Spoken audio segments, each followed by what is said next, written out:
All right. We'll call this joint town council special meeting and budget committee meeting to order 6:30 p.m. Tuesday, April 21st, 2020. Ms. Talbot, roll call, please. Budget Committee Chair, Mr. Bory, sorry. Present. Bory. Mr. Jenks, Present. Mr. Slocum, Here. and for the full council, Ms. Nichols, Chairman Orris, Here. Mr. Talbot, Here. Mr. Veliver, Here. and Mr. Walsh. Here. We have a quorum of both the Budget Committee and the full council. Thank you. Thank you, Ms. Talbot. Can we rise for the Pledge of Allegiance, please?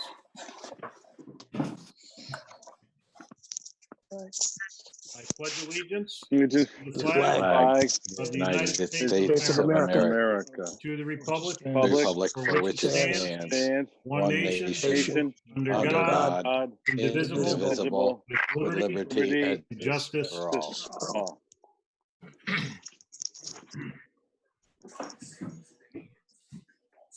Wow, that I got to tell you, group, that sounded horrible. Thank God we weren't singing. Okay, at this point, we're going to move on to proposed fiscal year 2021 operating budget, annual capital budget, 5-year capital expenditure plan to include recreation, pool, and social services. I'd like to turn it over to our budget chair, Mr. David Bowery. All right, thank you, Mayor Orris. Appreciate that. We have our second of 7 scheduled meetings to review different department budgets.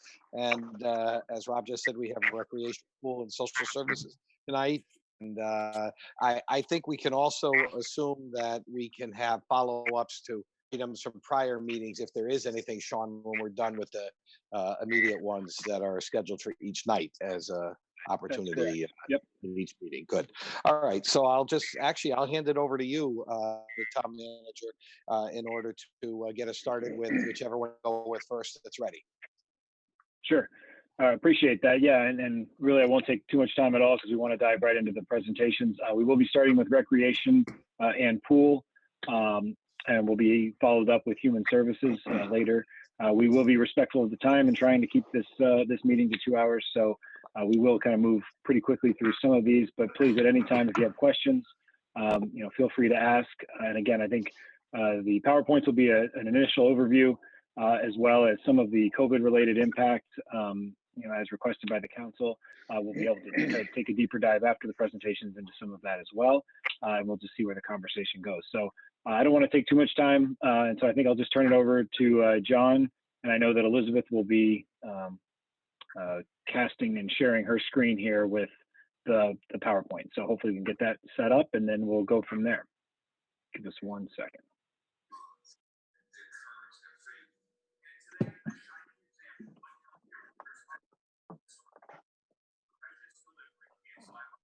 All set? Yes. I think we're Okay. good. All right, very good. Thanks, Sean. Good evening, everybody. Before we get started with this presentation, I do really want to thank Sheila Adams and especially Elizabeth for when we were notified last week that we needed to put together a presentation. She worked extremely hard in taking and adding information and presenting to you tonight this 71-page document. So without further ado, let's scroll. So the second page is our mission and values. I'm not going to go through every slide and read it word for word verbatim, but we'll just kind of scan through. And if you do have any questions, please stop and ask away. Next page, Recreation Department regular staff. So this isn't a picture of what our staff is with the Aquatics Division up top and the Recreation Division down below. Next slide. Administrative overview. A little bit about our programs, the coordination and use and rental of Town and Board of Education fields, parking facilities, including pavilions in the youth center, Board of Education indoor locations, as well as for our park and rec programs and the Cheshire Youth Athletic Organizations. In addition, we also manage the parking passes for the Cheshire High School students at Bartlem Park. Next slide. Oversight and stewardship.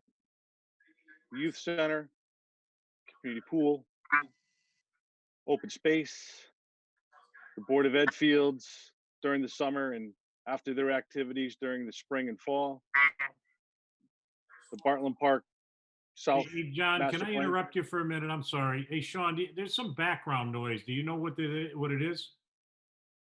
I'm having a hard time hearing because of somebody's background noise. Sounds like someone Sure, else is talking. if everyone could mute their lines, that would be great. But let me see if I see anyone that's unmuted, I'll try to mute them for now. Thanks. Sure, Bartlem South Master Plan Committee and the Parks and Recreation Commission. Next slide. The Harmon Youth Center. Offices, activity space. We are working with Public Works this winter, or especially this last month, to reorganize some of the space to go back to the administrative offices being on the front side of the building, and turning the Tabor room into a conference room and part-time summer intern staff space, and turning the main office space into some program space with 6 tennis courts, with lights, the basketball court that's under construction right now. We control the electronic community signboard. And for those of you that don't know, it is an emergency shelter for less than 50 people. Next slide. Just some shots of the progress of the basketball court reconstruction. Today it had its first layer of pavement. Hopefully these things, the McNamara, Cheshire Park, and Youth Center basketball courts will be done by the end of May. Next slide. Bartlem Park, community pool, variety of ball fields, skate park, community garden, and the Boundless Playground Kids in Motion.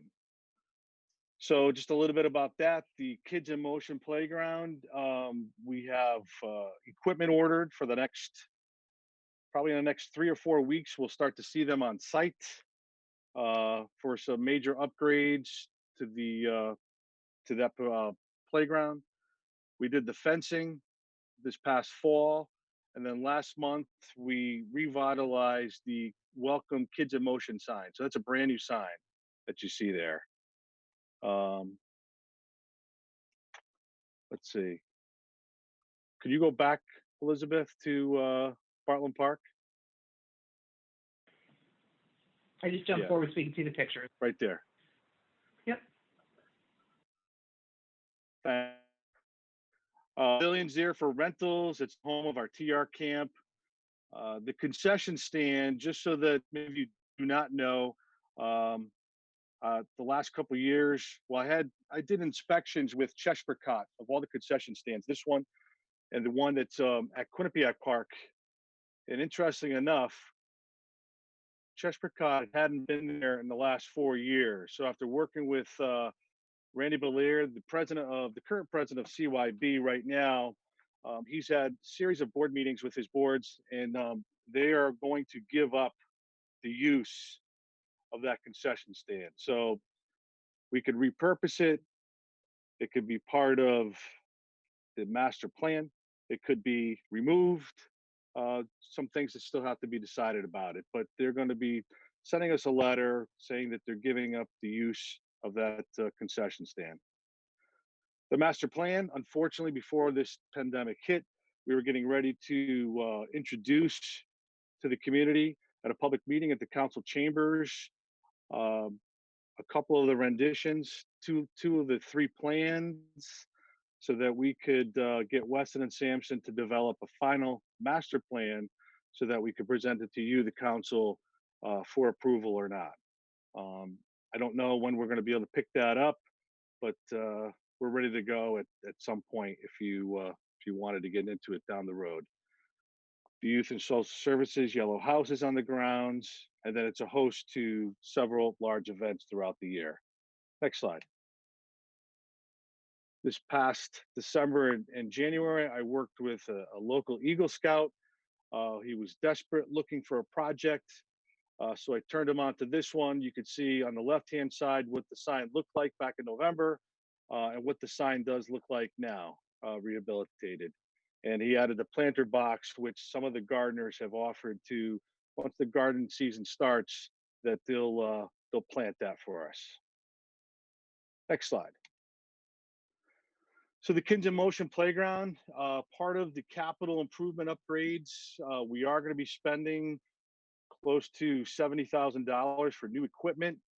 Like I said before, fencing was done this past fall.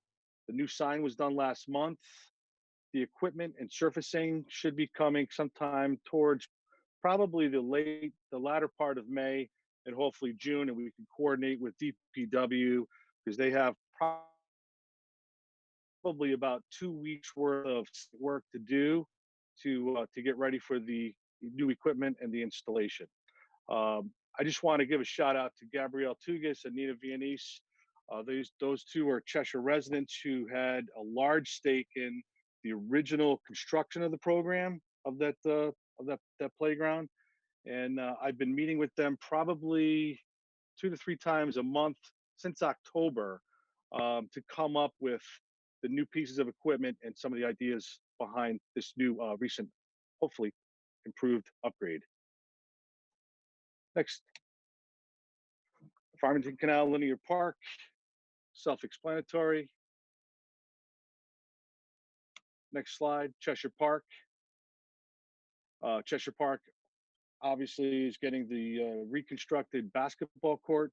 It's getting the reconstructed tennis court, which we're keeping 3 of the 5 courts tennis and making 2 tennis courts into 6 dedicated pickleball courts, which has been pretty widely received.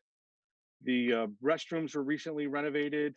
And also this past fall, Public Works had all 3 diamonds, field 1, field 2, field 3, all received new backstops and player screening in front of the each dugout on the first base and the third base side.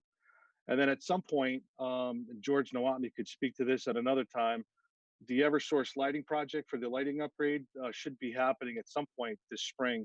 I don't know what their schedule is as far as they're operating and what they're doing for improvements. The hiking trail, which the wooded trail system, which we were going to name after Mr. Jardum, we found out through some Elizabeth digging back into some of her archives that the trails are dedicated to Ruth C. Burke. And that's it for that one. Cheshire Park ball fields. Go ahead, next slide. So you can see field 1, field 2, field 3, some of the pictures of this past fall when the fence company was doing those upgrades to those fields. Next slide. Next slide. Elizabeth. You there, Elizabeth? Yeah, what are you looking for? On Mixville, or Next did you slide. want to see the Cheshire Park Oh, no, there you go. court renovation? No. Yeah, no. So we're on Cheshire Court renovations. Okay. Go back one. I think we're on it. Yeah. There you go. Yeah, There you John, go. I think we're on it. I think you've got a delay or something. There Yeah, we yeah, go. there's So a we're on there's, ball fields some, now. That's on the court renovations, right? where are you right now? You're on Cheshire Park Court renovations, right? Yes. So We good? you've got the tennis Okay. and pickleball So that's area. self-explanatory. Yep. Mhm. All right. So now the slide we should be on now is Mixville. Okay.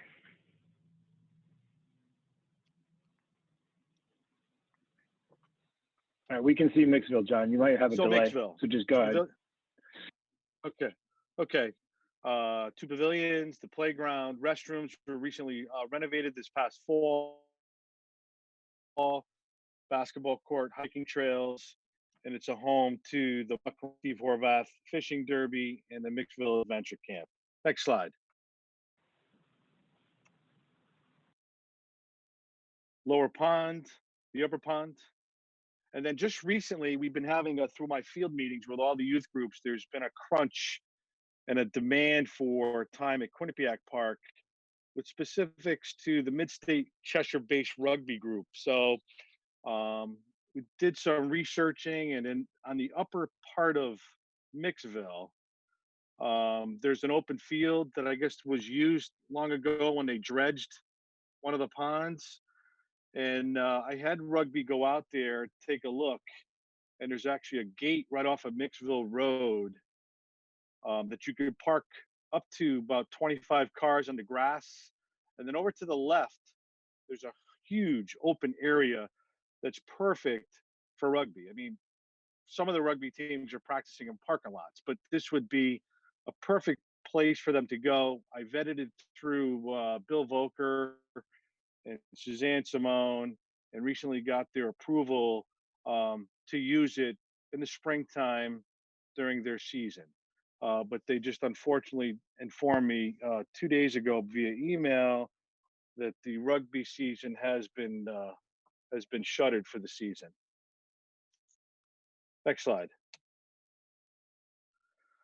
So Mixville has some challenges and opportunities. It's been a subject of our rec commission for the last 2 to 3 months. It kind of like needs its own little master plan. The gatehouse is in disrepair. Some concerns that I have, especially last summer, we had some really good weather. The gate attendant is the only staff person on site, and the place is busy. Some concerns that we're discussing at the rec commission level. We are looking to do in the future, adding a disc golf course. I've had a vendor go through there to give me some initial plans. I've had another vendor go through, and we have some initial plans for a low ropes adventure course off into the woods by the large pavilion. Part of the capital improvement plan includes some new beach sand, some sand for the volleyball court. We need to discuss at some point the park pass management system. I have some concerns with the amount of cash that we have on hand, especially in that building with just a high school or college gate attendant. The construction of the shelter and storage area is part of the capital plan that we could talk about later. It was in this year's, I had recommended it to be in this year's capital improvement plan, but Sean had put it out for a year. But with what's going on and we don't know the status of what we're going to do with the master plan for Bartlem Park South. Maybe we could flip flop those two, but we could discuss that later. But that little shelter area behind the main pavilion is an important piece for our summer camps, especially if there is a rogue storm. We have no place for an area of refuge for the campers and staff. Next slide. Recreation area, pretty story. You have soccer field, pavilion, there, this south part, Marshall, and County had really called them for some background inspections. This is the first time they've been out there ever. They had never been out for any inspections. And we found that they were operating a class 2 concession. So some of the things and some of the findings, there were some things that they had to remediate, which they did pretty immediately, and we're good there. We'll be going back again this coming spring. Restrooms, there's a plan to redo the restrooms and add another set over on the east side of the roller rink. Pavilions there for rental, and new to me was hiking trails. I didn't know that there was hiking trails back there. Next slide. McNamara. It's got the playground, the 4 baseball diamonds, the basketball court, which is being currently renovated. Hopefully be done by May, the end of May, early June. Also some fencing, not full backstops, but a lot of fencing repairs were made this fall. The restrooms were repaired or renovated this past fall. And on DPW's list is to complete some field electrical and irrigation work. Next slide. Rec program staff. Elizabeth, you want to talk about this, or do you just self-explanatory? Yeah. Just that we have a variety of part-time staff, and the only regular staff that's accounted for are the program supervisor and the program coordinator, who's currently part-time. And there's just a lot of staff that's supervised. We've got the entire camp staff, all of our programs instructors and assistants, in addition to our large basketball program, all the building supervisors, our sport camps, and over at Mixville.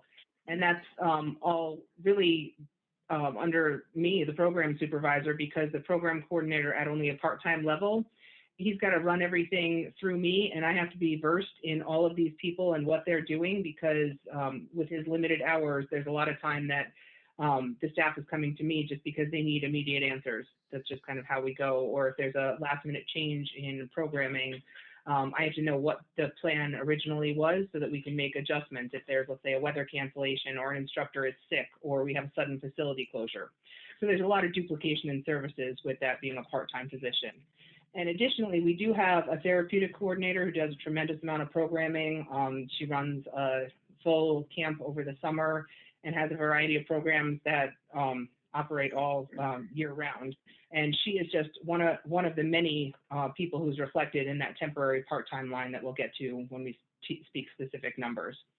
And then if we look here, this just shows how many employees we have, and some of them aren't even reflected in the actual budget line because our summer sport camps and our men's basketball league operate out of separate exchange accounts, because most of the money that we spend on those staff people comes directly from the money that we bring in to operate them. So I just thought this was an interesting breakout for you to have an idea of where the money is going on the temporary part-time line. All right, next then, slide. So in our budget this year, it was pretty, I want to say it's pretty flat. I know that there was a spike. I think it was a 7 or 8% increase over last year's spending, but we'll get to those areas. But there was three major areas: the brochure, the rec management software, and then the staffing. And this is going to be the first one, the program coordinator. Currently, he's at part-time, 19 hours a week. And this is what we have budgeted. It's not what he's being paid right now, but that's what's budgeted. My recommendation is to make him full-time at that annual salary. I just think that, you know, my brief experience here, it's my professional opinion that this department's been operating in a personnel deficit, trying to stay above board. The workload is plentiful, like Elizabeth had just illustrated, with all the different staff and the variety of programs. They struggle to meet self-imposed deadlines to cater to the value and attention required to operate a really good park and rec department. From day-to-day operations, seasonal program management, summer programming camps, special event management, indoor, outdoor. This is the big one, the indoor-outdoor facility reservation coordination with the Board of Education. You know, there's the recruitment of the staff, the processing of the staff, the training of those staff. You know, these are the building supervisors I'm talking about. The scheduling to be supervisors for all the different groups. Elizabeth, maybe you could talk about just about how many hours a week or during a season that take. Sure. During the winter, during the winter, it almost equates to probably 1 out of 4 weeks that I spend. It's a couple days every week that I spend simply dealing with the requests, communicating with the schools to submit our requests and then make changes, because the schools' needs come first. So as they have programs, changes, special events, I have to cancel. So then I have to communicate with our staff and also whoever the renter is. And then there's the monthly schedule that goes out, and there's billing that is going out each month to the user groups when they're not park and rec programs. So it ends up being quite a bit. And then we have a decent amount of staff turnover, even during the course of a year, because it's a minimum wage job. So it's hard to entice people to stay throughout the entire season. So it is a pretty sizable project that we're operating out of the schools. And on top of that, we also have our events here at the youth center that we're managing. So the building supervisors do take up quite a bit of time. That eases up in the summer months, but during the summer, we're really busy with our summer camps and everything going on outside. So it does flip-flop, but it's just amazing how much time goes into managing the schedule for all these groups. Thanks. Community recreation program requires a lot of planning. Usually we're 4 to 5 months into the future, while simultaneously we're managing the current season and all the things that go along with it. I understand the justification requires, at least 3 of the major areas: decrease costs, increase in productivity, efficiencies, and increased revenues. I think with the additional 16 hours a week, we'll provide at least 2 of those 3 criteria. In addition, it will provide some support and ease with vacation and sick leave, which currently it does cause a strain. Next slide. There's staff mandates that are increasing, staff trainings, concussion, sexual assault training for coaches. Projects are being put on hold. And as Elizabeth alluded to before, there's wasted time and efficiencies due to the program supervisor need to overlap all the duties of program coordinator. Next slide. I did a comparable on the towns that have, I don't want to say similar, but they're in the range of Cheshire's population. Brantford, 29,000, Farmington, Glastonbury, Guilford, Mansfield, New Milford, Newtown, Ridgefield, Vernon, Monroe, Trumbull, Cheshire down the bottom in bold. Their management programming combined positions, the majority of them have at least 3. It's either a director, assistant director, or director, rec supervisor, and program coordinator. It's all there. I'm not going to go through each one, but just to illustrate towns that are similar to Cheshire in size and what they have for available for their staffing. Next slide. Some recent accomplishments that were pretty major.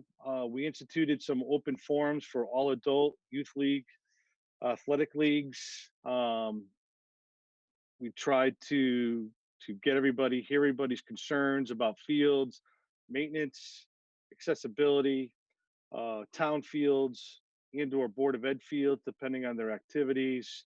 There'll be a July meeting. Well, there hopefully will be a July meeting for all the fall activities in August and November. I conducted 2 in January, one for baseball, softball fields, and the other one for open fields for soccer, lacrosse, and rugby. Created a master event schedule in addition to that to see what we have for large events and try to relieve the strain of the whole Bartlem Cheshire High School area. I know in the past, through my dealings with the Cheshire Flames, when as a resident of Wallingford, coming to Cheshire, and you'd come to a Flames tournament, there'd be a lacrosse tournament, that Sheila would be having a swim meet, and that whole area was insane. So we're looking to spread out large events. We're also looking as far as the public permit process with working with police, fire, public works, Cheshire to ensure that all these large events have the proper compliance and safety and maintenance needs. Next slide.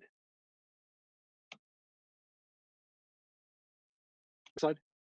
So this is the copy just of it. Here. Yeah. Just And the then actual, the special yeah. event. Correct. So all the youth groups, adult and youth, received a copy of this, so they can go through on their own and see who's where and who's there when. They could work with each other if they needed to. And then this is just a copy of the one version of the master event schedule. It's self-explanatory, just so that we could track and then we could better control what's happening at our facilities. Next. You want to talk about this one? Yes, that's good. So our rec management software is called RecTrack. That's how both Arts Place, the community pool, and the recreation office operate on a day-to-day basis. That's how we take in registrations. We account for all the money that we're bringing in. We account for pool passes as well as the Bartlem Park passes for the Cheshire High School Cheshire High School students, and the Mixville summer passes. We also take in reservations. Sheila, for example, will use it for birthday parties and use it for accounting for different swim teams and large events. That's where all of the pavilion rentals go, where the youth center rentals go, where the school gym rentals get entered so that we can, again, account for all the money. And that's how we communicate with Public Works. We can set up weekly emails that go to them, so Public Works knows which fields are being used when and what fields have to be lined, what special maintenance requests are needed. This past fiscal year, we switched, so now this software is fully hosted by Vermont Systems. That gives us greater flexibility to communicate because the emails are no longer processed by the town servers. It takes off some of the pressure, reduces some of the restrictions, and saves us with some of the mass mailings. We also don't need to keep servers on site to manage this anymore. And the updates are automatic through Vermont Systems. We no longer have to contact Apex to have them updated every few months, and we always have the most up to date. The change was supported and approved by Apex and Sean, and it was a net savings because of the reduced pressures and strains on the Apex side of the budget. If you'd like, I did have that information when we were moving forward. If anybody would like it, we can share it at a later date. Also, I'll stay with the direct mailing for brochures. That was another big change we had. We mailed out the spring summer combo brochure, and we had the timing just impeccable. They came out the day that everything shut down. That's when everybody should have received them in their mailboxes, which was pretty unfortunate, but it's really important because that's the way to get out in front of everyone. We're now mailing to about 11,000 households. That's reaching about 300% more potential participants. When we were inserting in the Cheshire Herald, their readership had declined to less than 4,000 people. So that was a big change. We're now going to be able to entice sponsors, hopefully, to help offset some of the cost with the brochure. They're going to be reaching out to more people. We've had mixed success with sponsorships. Back when we were mailing it in the summer of 2010, that was our last mailing, we did have a decent number of sponsors, but they all dropped out as we stopped mailing. We also have been updating the physical presence of the brochure, so now you'll notice that it's got a nice glossy cover and really looks like a magazine. And we're also working on some upgrades on the actual design and layout inside the brochure. So hopefully those will all be good marketing tools to help increase our program participation. Elizabeth, if I can just jump in, I just want to let you guys know, I saw the brochure. I think it looks really, really nice. Thank you. It came out great. I think it represents all of your programs really well, and I think it's great. So thank you. Thank you very much, Rob. We also have done some program updates. We've consolidated last year several of our summer day camps. Last year was the first year we operated what we called Mixville Adventure Camp. So we moved the camp from Bartlem Park and Cheshire Park to Mixville. So instead of running 3 sites, we were running 1 site. So we were able to reduce the overall staff and have reduced leadership. And now we have the flexibility. So if we see that we have more of the older kids enrolled, we can shift counselors over instead of being stuck because they're reporting to Mixville every day. And we were running extended care hours at 2 sites. We were able to save there because we only need to have 2 staff on site, whereas with the 2 locations, we had to have 4. We relaunched our adult fitness classes this January, and we've been adding new programs every season, including partnering with some local businesses to offer new programs. Like we've been offering some STEM programs, and we are working with a martial arts group. We partnered for a mixology class that, again, we had to unfortunately cancel in May, but we had great success with it in the fall and over the winter. I think after this pandemic, the adult fitness classes are going to be filled. I think that's a good point. They're going to need to get out and exercise. Probably the mixology classes as well. That Exactly. too. Okay, Bartlem good point. Beats, I'm sorry?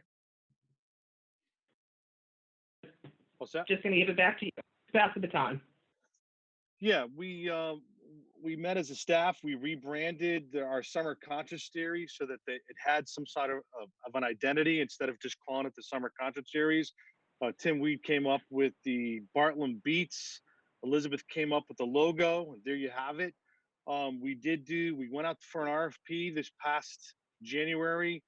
Power Station was awarded the bid to present the production and the lighting and the sound, provide that for the concerts.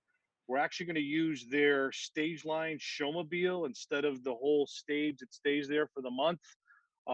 It's a really nice piece of equipment. And what you see here, this banner around this band, those are opportunities for us to sell sponsorships if we're still able to do that this year. But the whole thought was there's enough sponsorship ad space there to raise over $50,000 to pay for all the production, all the concerts, maybe even to the point where we could add some more concerts or increase the level of entertainers that we are bringing to town.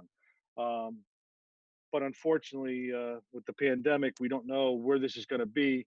But this was also another good piece of program progress. I Next do slide. have to say those concerts are very popular, and they really do have a lot of people that come out for the town, and the food trucks make a big difference with that as well. Is there some revenue with the food trucks? Yes, there is. So it's actually it's a nice program. Unfortunately, with my transition last summer, and then the program coordinator who was part-time who left at the summer, we felt kind of really bad that we didn't do justice to the Cheshire businesses that sponsored. So as we went through this whole process and coming up with Power Station doing this with their stage line, the opportunity for sponsorships to get their bang for their buck, so to speak, would be really highlighted and really be a nice thing for them. Good. Thank you. Sure. We did, next slide. We did the sign upgrades through the John G. Martin Foundation and coordinated through Cheshire resident Frank Lohman. You guys have all seen those, the Cheshire Parks and Rec, the new Cheshire Community Pool Bartlem Park sign, the Cheshire Youth and Service sign, and the refabbed Medal of Honor sign. Next slide. So this is the work in progress, and I'm not going to spend a whole lot of time because I'm looking at the clock, and I'm sure there's going to be questions, and we want to leave some time for Michelle. So public gathering permit I referred to before. It's there for you to read, looking to kind of do like a peer review when we get major events that want to come to town, especially those that want to use the high school and the trail. We want to make sure that we've coordinated the effort and then all these items are taken care of. I have sat with George, Neil, and Jack on at least 2 or 3 occasions. They're all on board. They're all excited about this. And actually, we're going to be using, Sean provided us with the town of Simsbury's template that they used when he was there. So we're just going to not reinvent the wheel, but make it fit Cheshire's way. Next slide. Facility fees and expenses. Again, we don't have time to go into this. I'd love to talk to you another time about this. But I'd like to raise the fees on fields on the commercial end, not the resident end, on the commercial end. Just to give you an example, Quinnipiac, their club sports do not have access to their varsity athletic fields at the university. So they've been scrambling through the town of Hamden, town of North Haven with no luck. Last year, we were able to facilitate the club softball team and the club baseball team with some field rentals. And I got to tell you, we're leaving money on the table. Wallingford's fees are $66 an hour, which I instituted 9 years ago. that's probably due there to be re-examined and reevaluated. At $25 an hour, people are going to end up coming here out of the, as long as we have field space open, if we want to give it to them. But there's an opportunity to recoup some of that money into a special fund. And the other part of that is that, some of these requests come with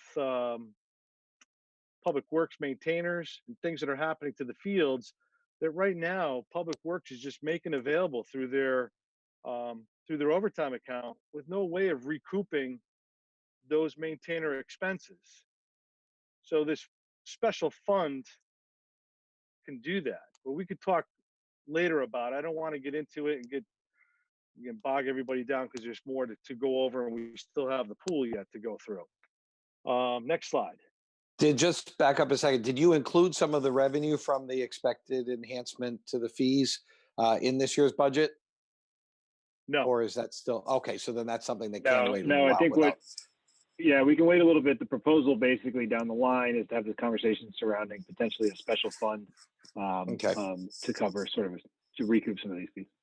All right. So there's no effect on the budget with this year then. Okay. Thank you. Correct. No, this is just a proposal. Good. Master plan for the Bartlem Park. It's like I said before, I don't know where we're going to go with that, but we're ready to go. Weston and Sampson did a remarkable job.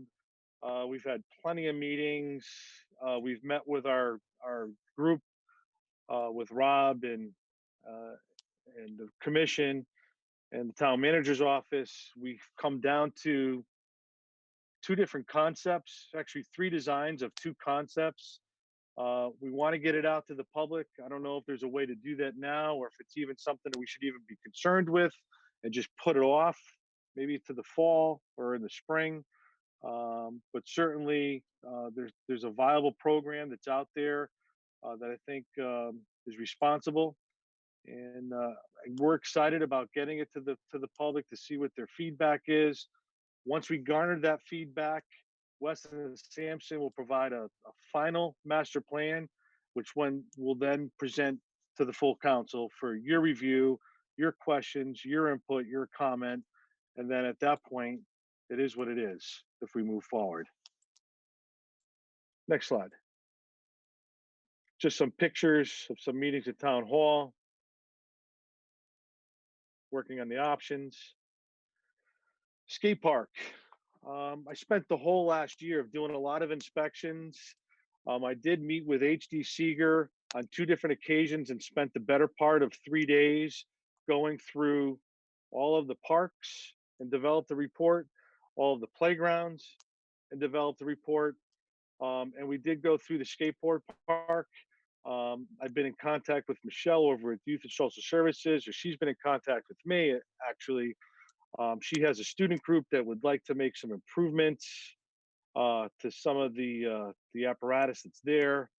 I did reach out to the original vendor. They're still in business. I sent them probably about 25 to 30 photos because they're based in Tennessee. And they generated some cost estimates based on some of the photos. And they were going to have someone come out this spring that was going to be doing some work just to kind of confirm those estimates.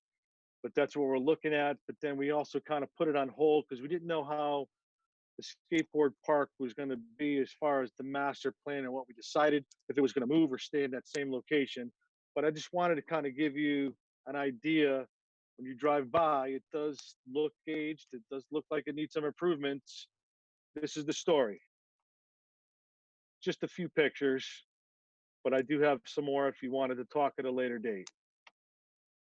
Other business. I've taken the time over the last couple of weeks to review ordinances pertaining to Parks and Rec Commission, Parks and Rec.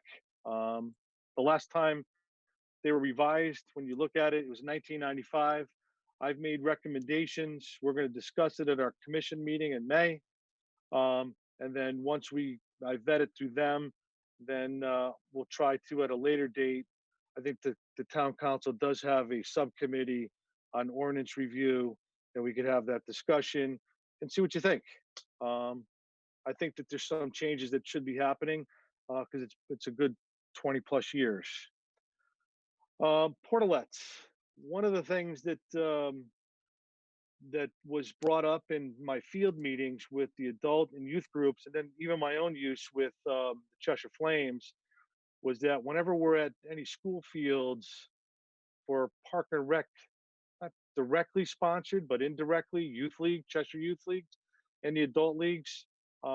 Take, for instance, the adult men's and women's softball. They play at Doolittle. They play at Cheshire High School. We don't have any restrooms. There's no portalets open. The schools are, there's no portalets. The schools are not open. So in the budget, you'll see that there's a line item for that. Next slide. You want to talk about those, Elizabeth? These are just some of the new special events that we're working on, especially while we have a little bit of time to catch up and make some forward progress. So we're talking about having a basketball tournament out on some of these newly refurbished courts, a tennis tournament, a family field day. We had a Halloween event 2 years ago at Mixville in conjunction with Arts Place. We're going to hopefully bring that back bigger and better this year. We're talking about new Thanksgiving events. We started a Santa hotline next year. We intend to make it bigger and better this year as well. We had a Earth Day event scheduled this year, but with the pandemic, we're going to have to postpone the relaunch of that to next year. But we're always working on big events to get exciting ways for families to get out and get into the community and feel engaged, and just different offerings. So the next slide is all the COVID-19 pandemic impacts. I'll leave that for you to read at your leisure. And then we also, after those two slides, there's the work from home. And it's a kind of an itemized list of all of our staff on what some things that we've been accomplishing, some things that we still need to work on, and things that we hope to get to while we are work from home or off site. And without further ado, we can get to the pool. Sheila. Sheila? Yes, I'm here. You hear me? Okay. Yes. All right. You're on. I'm on. I'm up. All right. Sheila, you didn't pass out during that presentation, did you? I did doze off a little bit. Don't tell anybody. Sorry. All right. This is just the org chart for the pool. The 3 full-time people that are under me, and then we have part-time, a number of part-time people that are under there. You can go to the next slide. And this is the breakdown of how things are in the budget. And as you can see, the majority of my budget is my part-time staff. I have, right now, there were 43 part-time staff that were working for me when all of this happened that are all laid off except for one. There's one person who is still working. That's our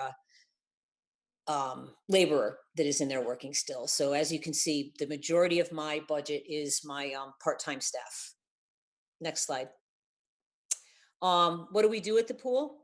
We have the new inflatables, which were a year old in December. They're a huge hit. The number of people that come in here and to use them is amazing. The climbing wall is a big hit. We have our lap swimmers lessons. Our lessons, this spring lesson was going to be one of the biggest spring lesson sessions we've had in quite a while. Unfortunately, that got canceled. We have fitness classes, lifeguard and water safety instructor classes. We have the high school teams, the Y teams. We do birthday parties, diving, scuba, YMCA. That's all stuff, rentals that we do, and underwater hockey. Next slide. Lifeguarding is not easy. And a lot of people don't realize that our lifeguards do saves. They have on average about 2 rescues a week. They have a great deal of responsibility on them. They have to be certified to have the job, and they pay about $200 to get the certification. They have to renew that certification every 2 years. We require them to come to monthly in-services, and then weekly we do things with them to keep them on top of their skills. Every day they walk in, they're responsible for people's lives. And there's actually a sign when they go to walk out on deck. It says, do you have your whistle? Do you have your fanny pack? Do you have your rescue tube? And the last thing it says in big letters is, are you ready to save a life today? Because that is really what they do. They are out there, they are making sure that everybody is safe and nobody ends up with a catastrophic injury. They care from anything from minor cuts They enforce rules. And as I said, they jump in and they do saves. And thank God, knock on wood, we have not had anybody have to perform CPR, but it is not something that is unheard of in a swimming pool. They always have to be on. There's never a time that they can be off. They can't be having a bad day. They've got to come in. They've got to do what they've got to do. And that brings the last part of this. With the minimum wage going up, it's going up again to $12 in September. We have always had it that lifeguards were paid at least $2 higher than minimum wage, just because of all that they do, all they're responsible for, and what they have to do just to be a lifeguard.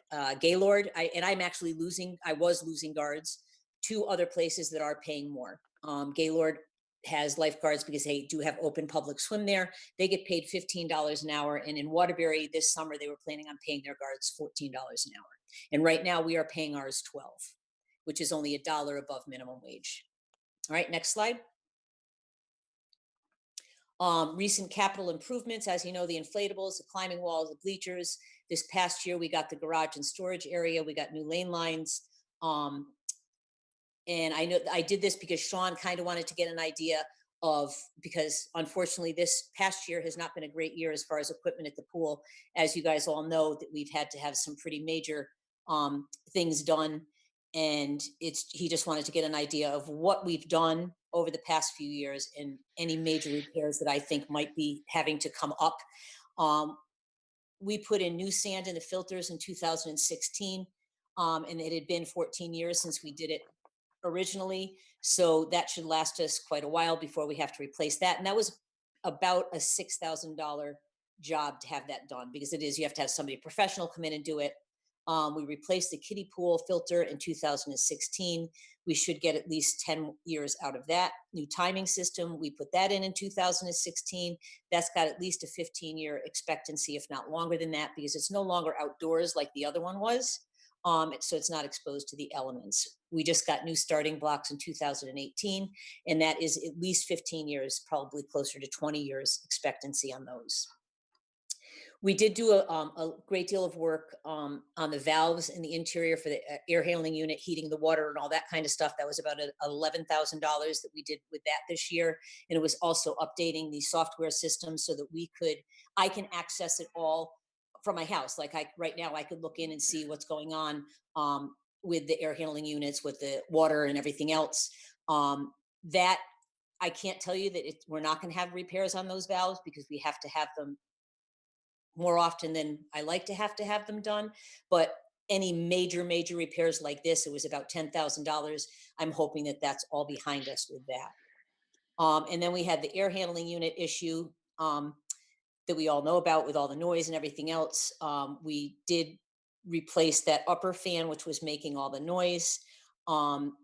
Hopefully we're good for a while with that. The only thing that I can say is the lower fan is the same design as that old upper fan was. There are no signs right now that there's anything wrong with it, but you never know what can happen. As we all know, what can go wrong at the pool tends to go wrong. We just replaced the new chlorinator this year, at least 10 years before we'll have to do anything with that. Next slide. We do have the money appropriated to epoxy part of the pool deck. We've kind of put that on hold right now. The entire deck really does need to be done, because some of the seams and things like that are starting to deteriorate and break down. So that is something within the next 5 years, I really feel that we are going to need to do something with the entire deck, because it is getting to the point where, as I said, things are breaking down and it's going to become tripping hazards and everything else. New pool liner. That's the new big issue that we have found when we shut down because of the COVID-19. We drained the pool for two reasons. The biggest reason being it is something that this health department recommends that you do yearly. We haven't done it in 4 years.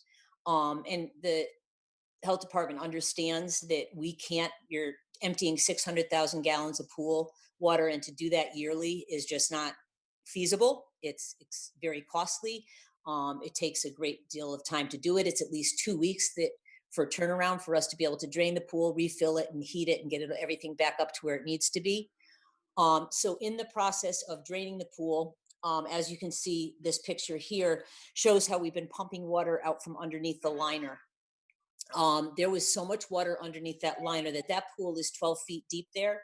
It was actually at one point, because we actually jerry-rigged something so that we would dive down, hook up a pump, and then suck it out while the pool was filled and we were still operating and functional. And we did that probably every 3 months because there was so much water getting under there. We probably emptied 5,000 gallons worth of water from underneath that liner since we've emptied this pool, if not more than that. And as you can see, it's still bubbled, and it's you can see what it's done to the liner. The liner's all folded over and everything. And through talking to the company, because we walked around and we found about 10 tears in the liner.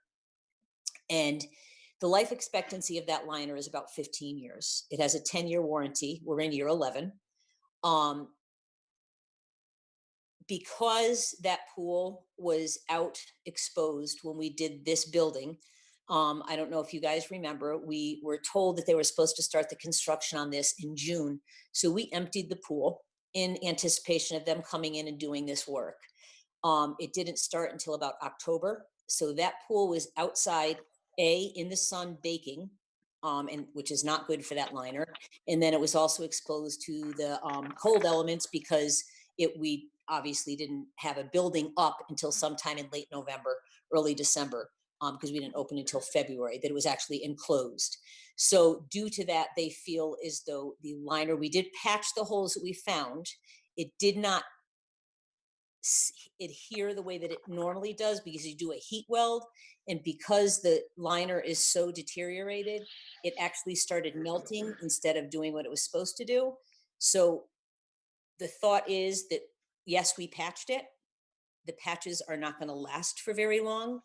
So we are just going to end up in a situation where we are looking at replacing that liner sooner rather than later.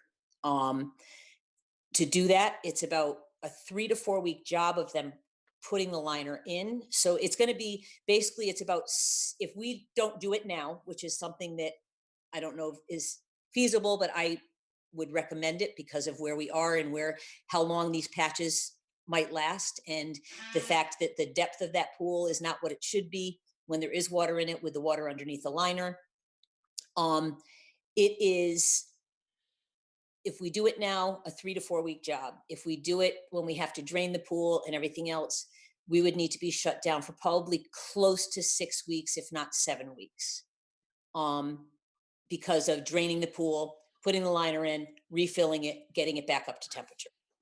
So that is the biggest line item right now that is on there. And then the only other thing is replacing the diving boards. It's about $12,000 for the boards, and then $5,000 to $6,000 for installation. And I would say that's probably within the next 5 years or so that those will need to be replaced. Next slide. Sorry, my phone's ringing. On-site working right now is myself, the pool coordinator, the head lifeguard. The head desk attendant was there, but her last day was this past Friday, as she took a position at the senior center. So she has moved over there. So that position is vacant right now until we know when we're going to be opening and everything else. And then the laborer part-time is in there working. Staff that is out of work, we have, as I said, the vacant position for the head lifeguard right now, and also the facility technician has been a vacant position since mid-December. He left, and we were in the process of going through everything to fill the position, and then we shut down. So that position is also vacant at this time. And as I said, all the lifeguards, instructors, swim coaches, desk attendant, part-time desk attendants, they are all not working. Next slide. What we are doing right now, the pool coordinator, head guard, and myself, we have been doing repairs that we can only do if we are shut down. So I'm using this opportunity to get some things done. We painted the locker rooms, this is the second time that it's been done since we've been open for 18 years, which really needed to be done. They've painted the floors over on the mechanical side of the building because they were a mess. We are going to have them paint the rust that is on the lockers, which Elizabeth has a picture of it. This is the better of them. That is what the majority of the lockers look like in the locker room right now. And rust is a cancer, and it'll eventually take over the entire locker. So it is something that really needs to be done. So I'm going to have them sand them down and repaint with Rust-Oleum paint. Elizabeth, could you go back to that other slide for a sec? Other things that I'm going to have them do is we have to, the locker room doors need to be painted, and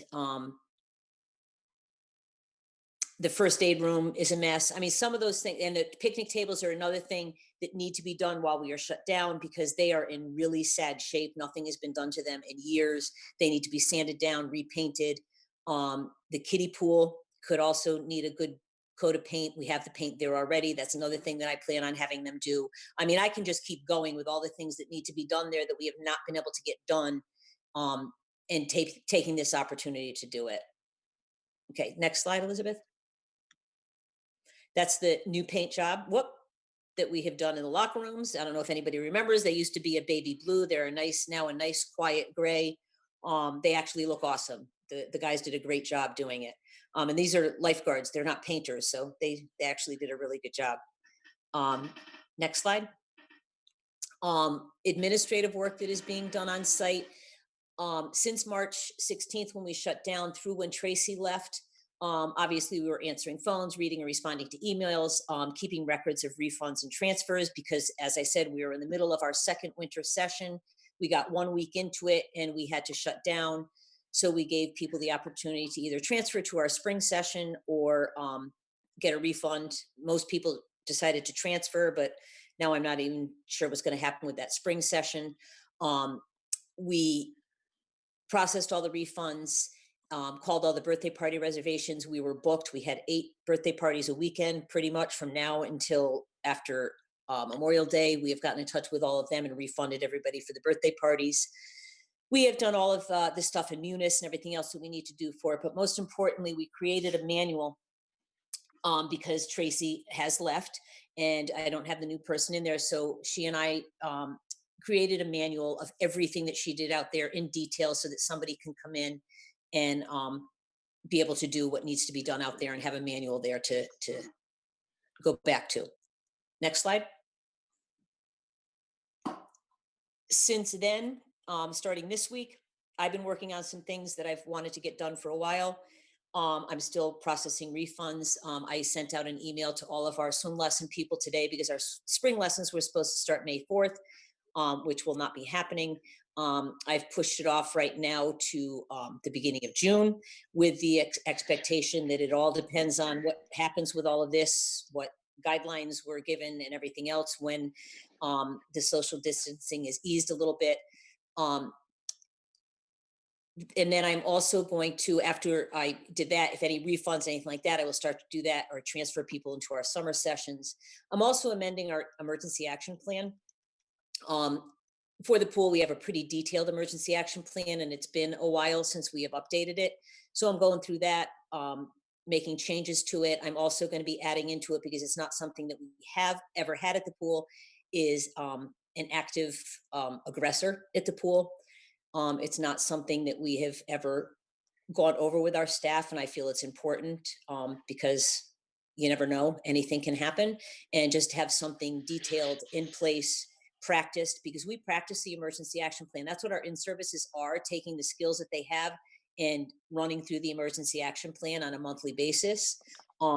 So I want to add that in, and the police officer, Steve from Cheshire Police Department, who does all of the active aggressor training for the schools, is going to come in and do a training with my staff once we're reopened. I'm also going to update our policies and procedure manual.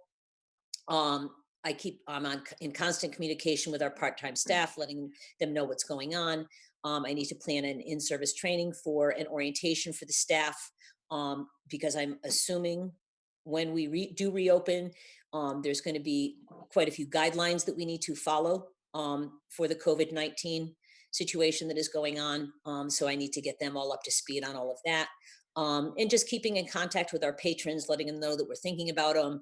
I send out constant contact, email blasts, put stuff on the website, Facebook, all that kind of stuff, just to to let everybody know that, we're thinking about them, hoping that they're doing okay, and that, we're going to get open as soon as we can. Next slide. That's it. That's it. Thanks, Sheila. No problem. All right. Anything else from Park and Rec? Sean, do you have any summary of Park and Rec? Are there questions from council members after? No, I think we should open it up to questions if we could. I'm sure there are some, and yeah, happy to respond. Sean, before we go, Sean, there's some of those things that you want to fix some of those lines now, or do you want to wait till later? Let's take some questions first, and then go from there. Are we? Yeah. Are there any? Mr. Orris? Sorry, didn't see in the photo. It's okay. Thank you. First and foremost, John, Elizabeth, and Sheila, thank you all so much for your presentation. I can tell you, I'm really excited about this department. I think, the staff that we have there now is a great group. I'm really excited that the council, in collaboration with all your input, has transitioned from investing a lot into our land and open space, and now investing in our park and rec facilities and maintaining them better and improving them. I think it's been long overdue. I'm glad we're making these capital investments, and I think the community, I'm hearing very positive things about this activity that started, and I think once it's done, the community is really going to be grateful for this stuff being completed. So I'm really happy that we've made this commitment. Unfortunately, though, we got hit with this pandemic, and I know that this budget was put together under very different times than we're currently under, and I just want to kind of give you my thoughts as to where we're heading with this budget. And again, I'm only one of 9, so I'm certainly not suggesting I'm speaking for the entire council here.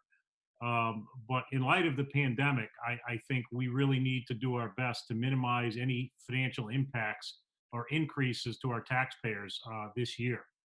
And so from my perspective, what I've said to Sean, and again, I'm only one of 9, is that we'd love to work towards a 0 increase or very minimal increase budget for this budget only, in light of everything that's going on. The private sector, our taxpayers, our residents, our businesses are being hammered right now, wondering whether they can make payroll or even feed their families. And so we need to do our part as a community, as a town, to mitigate some of that for them. So I know it's going to be a tough task, but I think a lot of my questions are going to be driven towards how can we gain efficiencies? Where can we put off some projects? Can we delay rehiring certain positions that may not be filled? And I just want you to understand the context within which I'm going to be asking. It's not because there's a problem with the department, or, all of a sudden I've turned 360 degrees in my overall philosophy. It's purely a result of this pandemic and trying to ease the burden on the backs of our taxpayers. So I just wanted to let you know kind of where I'm going to be coming from, and, don't take it personal. Don't think that I'm looking to gut services, but nonetheless, we are going to be, at least I'm going to be looking for a very minimal increase, if any increase at all, from last year's budget. So I just wanted to make that statement. Thank you, David. Can I just ask clarification? You're talking about what we have talked about at last month's meeting, and that is to try to minimize the impact of a tax increase to the residents. That's correct. Yeah. Okay. That's 0 mill rate increase or very minimal increase. And I know it's going to be a tough task to get there. And I'm certainly not looking to gut services or stop a lot of the investments that we've started to make. But I think we're going to have to work hard to mitigate some of this stuff on behalf of our taxpayers in light of the pandemic. So, thank you.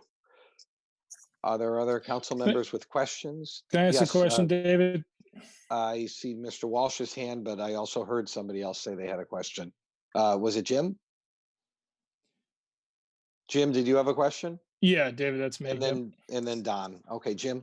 I do, yeah. Do you hear me? Yes, I can hear you now. Right. Yeah, my question real quick is for Sheila. If Sheila's still on the phone here, I had a question about the pool. Yep. Hey, Sheila, it's Jim.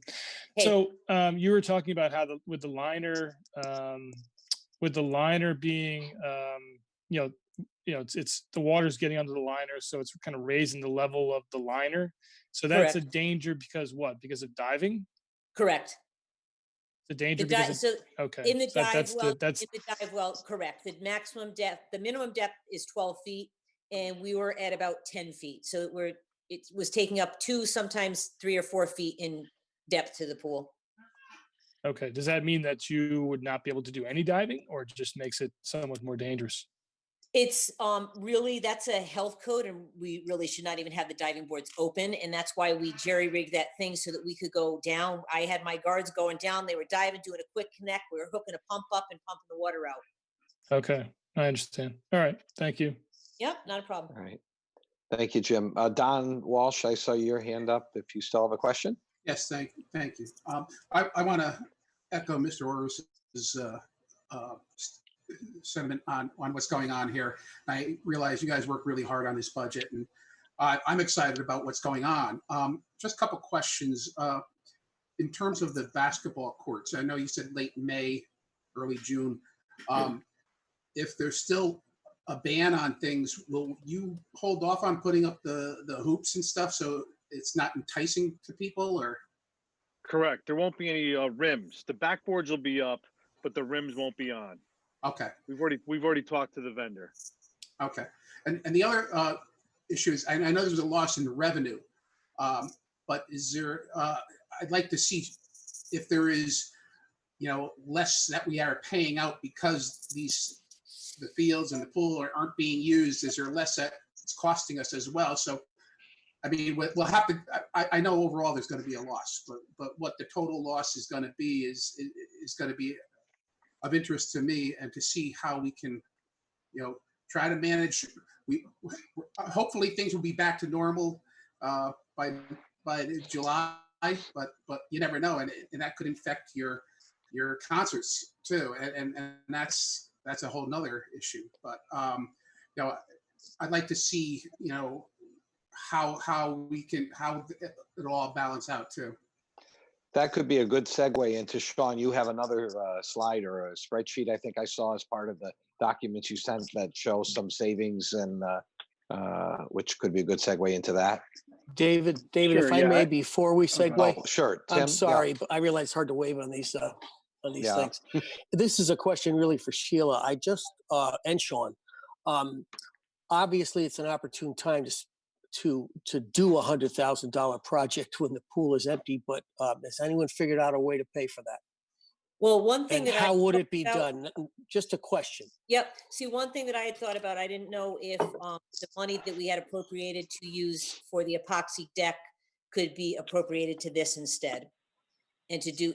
Yeah, so I think it's the short version, $75,000 that are left from that. So it's a bonding thing, or Right. however it's Correct. getting paid for. Correct. Okay. we would need a reallocation if we went that route. But yes, the short version is we didn't, some of this wasn't fully discovered until the pool was drained a week ago or so. And so as we looked at, it's roughly, as Sheila said, depending on whether we do some of the work, I think ourselves or not, there's about $100,000 to $130,000 project.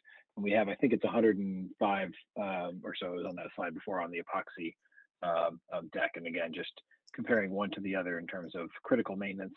And I think Sheila referenced it earlier, something that doesn't look like we've had historically that I'm pushing for now and requesting is a more detailed capital plan and replacement schedule with some of the equipment at the pool.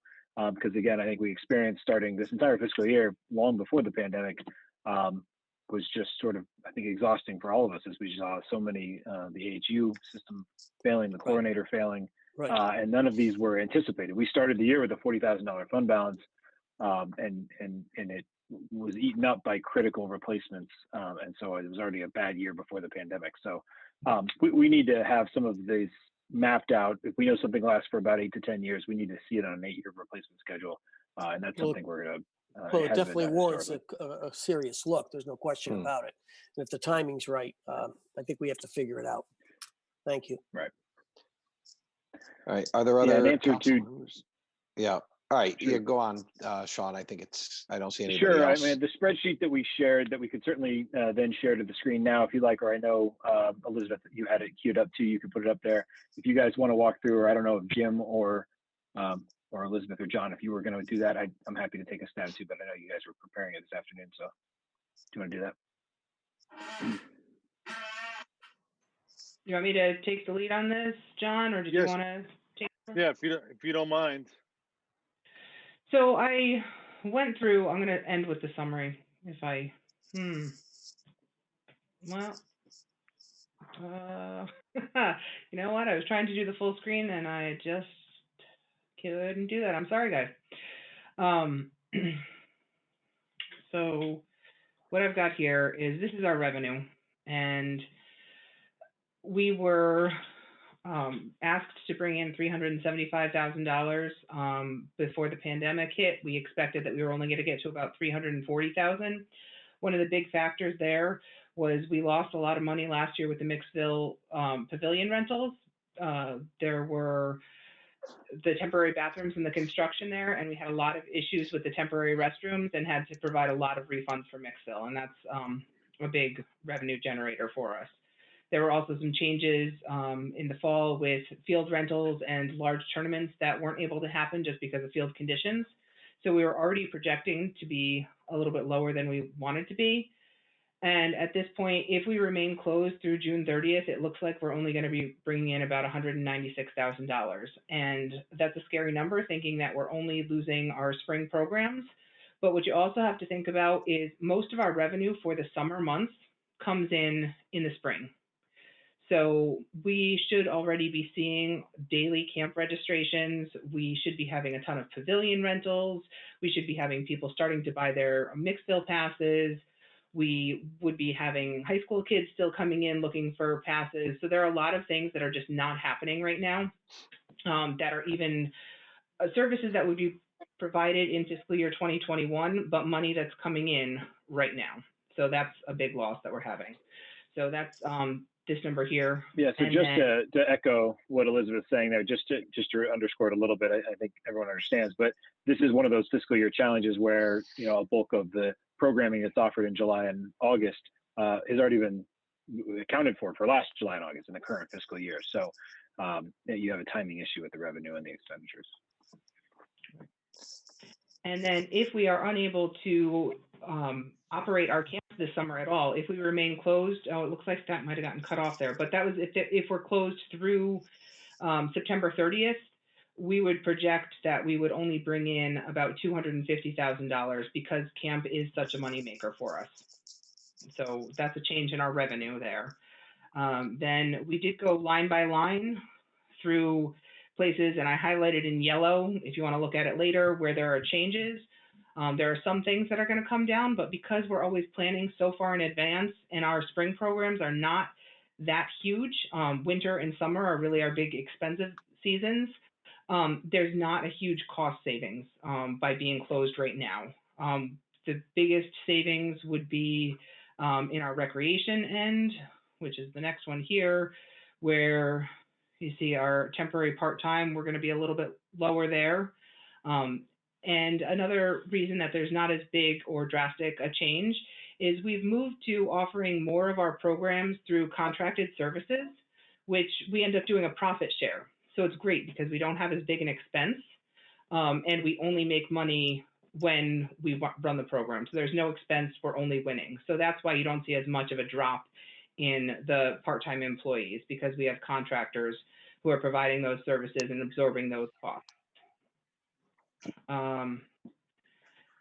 And let's see, and then the other big change for this fiscal year, again, if we're just being closed through June 30th, is with our celebrations account, because here we were planning on having a Memorial Day parade, and a lot of the Memorial Day parade funds come from the Parks and Rec budget. We also had to cancel all of our April vacation activities, so we were not able to put fish in Mixville ponds this year. There was no stocking. We didn't have the Mixville Muck Run. We didn't have the Touch a Truck with the Spring Spectacular. Those are all free programs that we put on, free or very inexpensive programs that we put on, and they cost us money, and they're not. So that's, I guess, where the biggest savings is.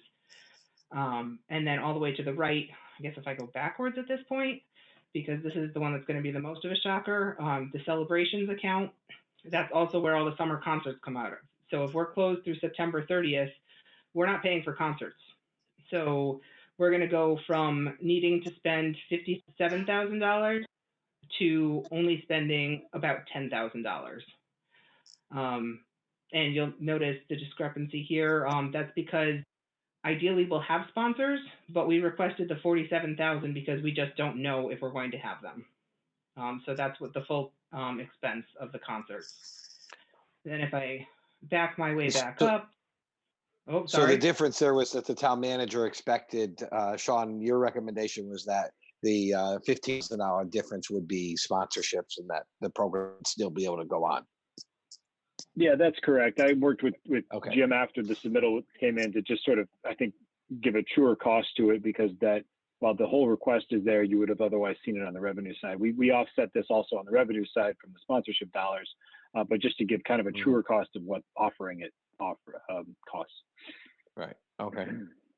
Sorry, Elizabeth. That's okay. Do you want to go back up, or are there other questions down here in celebrations?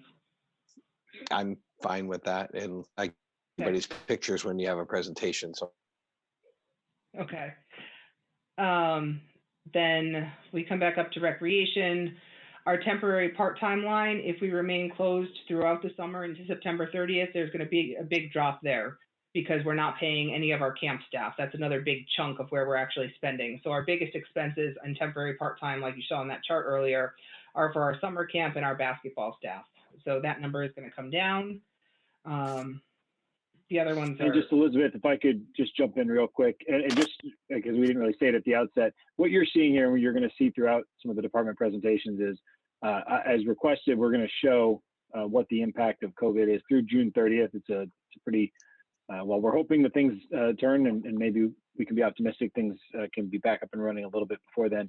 At least it shows what would happen if we were closed to the fiscal year. And then sort of what we're calling, maybe not worst case scenario, because nobody has really a crystal ball here, but in order to give a number and an order of magnitude for the council to consider, I've asked departments to give me their estimates, assuming we were closed for the first quarter of the next fiscal year, hence the September 30th. So just in case, I know we didn't really make that crystal clear at the beginning, this isn't a projection. We don't know for any reason that we would be closed through September 30th, but at least so you would see what the impact is and you can kind of do the mental math as to what it would be further or less than that. well, the number is important to see what it is for this fiscal year, your estimate, because we do pretty much know we're mainly closed a lot of the time, at least through June 30, and especially Correct. with big groups and gatherings and stuff. So we know here you're looking at about $19,000 estimated savings at the moment, from this department, and we'll see how the other departments go, and that can, be something that can be used funds to help offset tax issues for next year, so we don't have to raise taxes, hopefully. Correct. All right. And then if we come all the way back up, I did summarize the changes due to COVID-19 here. Oh, that's revenue again. Sorry, this is the summary sheet. And you will notice you got two versions. Unfortunately, one of them I forgot how to do math, and I did subtraction the opposite way, so it looked better on the previous one. So this year, our revenue is going to be down about $144,000. That's going to be a loss in revenue. And we're only going to be seeing a savings of about $31,000. And again, that's because so much has already happened and the planning, and we have such minimal staff in the spring. If we ended up being closed first quarter next year, we would be losing about $110,000. We would, however, be realizing a savings of close to $100,000. So we would only be realizing a loss of $10,000 if you were to net those. So it's kind of what I presented here. Happy for any questions, or if we want to go through any lines in more detail. Not sure where we want to go. I can't see anybody's photos because the presentation is on, but if anybody has questions, we do have another department to get to, and time is moving on, but I don't want to cut anybody off if they have any questions. Yeah, you can stop the share, Elizabeth. Okay, so now I can see everybody. Does anybody? I don't. So I do, Mr. Orris. Yeah, David, just quickly, Sheila, just to get back to the pool liner issue, you said that you tried to do some temporary patching. What's your thoughts? You didn't think it's going to hold that long, but Do you have any ideas as to how long we could get with those patches? Maybe a year. Thank you. Yep. Mr. Talbot. Thank you, Mr. Chair. Two quick questions then. Sean, is there anything that we could do with CNR that could get us the liner for the pool and get it done now while it's empty? Yeah, I mean, there's a few things we could also move around. I could talk to, maybe Jim could speak a little bit to what our current CNR unappropriated balance is that we are looking a little bit at that. I don't recall if the epoxy, Jim, when it was approved as a CNR project or bond. That I thought it was. It might have been CNR also, so we can confirm. But yeah, Peter, to your point, there are some options we have, and we can certainly come back with some of those, unless Jim, you have more information right now. No, I don't right now, Sean. I'd have to freshen up and take a look at those balances, get a up-to-date picture on what's going on there. And if Right, I and could this is add something quite with timely. Yeah, if I Sheila, could just sorry. add something with a liner, yep. So what we would be looking at, because I've been speaking to the company about it on their timeline of being able to get it done. If I tell them tomorrow, okay, come on, we're going to do this, we are looking at them not being done with it until mid-June. Then I need to refill and get the pool up and going. So the pool would not be open until sometime in July. Just to let you know, if we decide tomorrow that that's the timeline that we're looking at. I don't know that I could get them to expedite it to get here sooner, but that is the timeline that we would be looking at. All right. And then, Mr. Barowie, if I Yes. can just ask my second, then, Yeah. Sean, is there any indication that the 100 and so loss that we're looking at between revenue and expenses, if any of that is recoupable through the federal government in any way, shape, or form? Yeah, so we're still monitoring that. In fact, I was on a couple calls today trying to see if there's any more clarity on some of that. And I think the short version is no at this point, unless there's further amendments. And I think we've also explored, as we did early on, especially with respect to the pool, whether there was business interruption insurance opportunities to try to recoup some of the funding. And again, I think there were specific exclusions in the policies for pandemics. Believe it or not. So I think there were, that was also a lost cause as we went forward. We are trying to just turn over every rock and make sure. And Jim, correct me if I'm wrong on that, but I know we had that conversation a couple weeks ago. That's correct, Sean. I'm not aware of anything that would cover, the recreation end of things right now.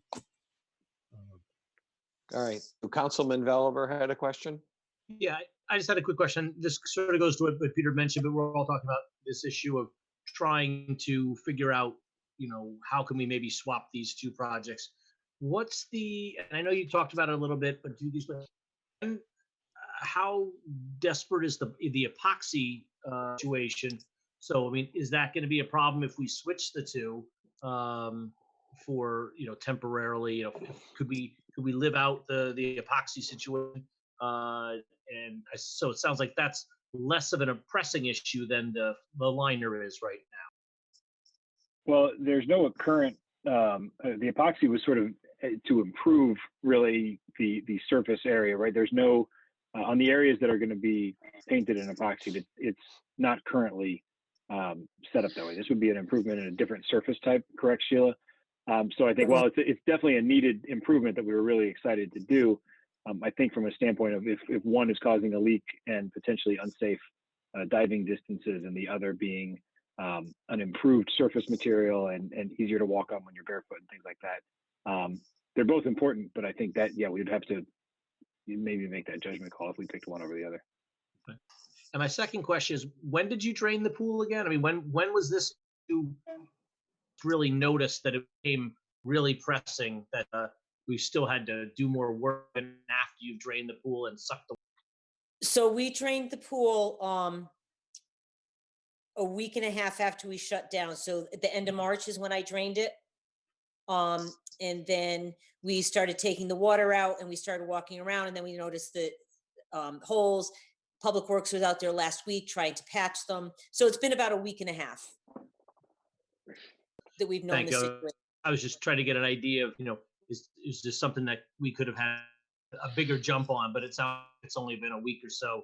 Correct. But obviously, this is something that even if we had the money, it's going to be something that, as you mentioned, it's going to be something that's going to take some time even for us to fix, even once we've committed to making that fix. And so Correct.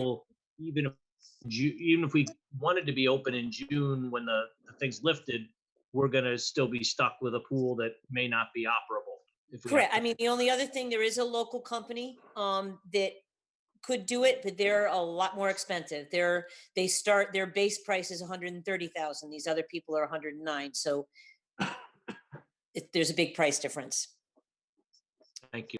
But that might be offset by some of the revenue that we might get if we're Correct. closed that extra True. amount of time. So True. the net actual cost may be that we want to go with the local guy, which is always a nice option anyway. But True. All right. So that's something that really needs some immediacy to it. So we need to Correct. keep this on our mind here. Correct. With Sean. Correct. All right. Councilman Nichols?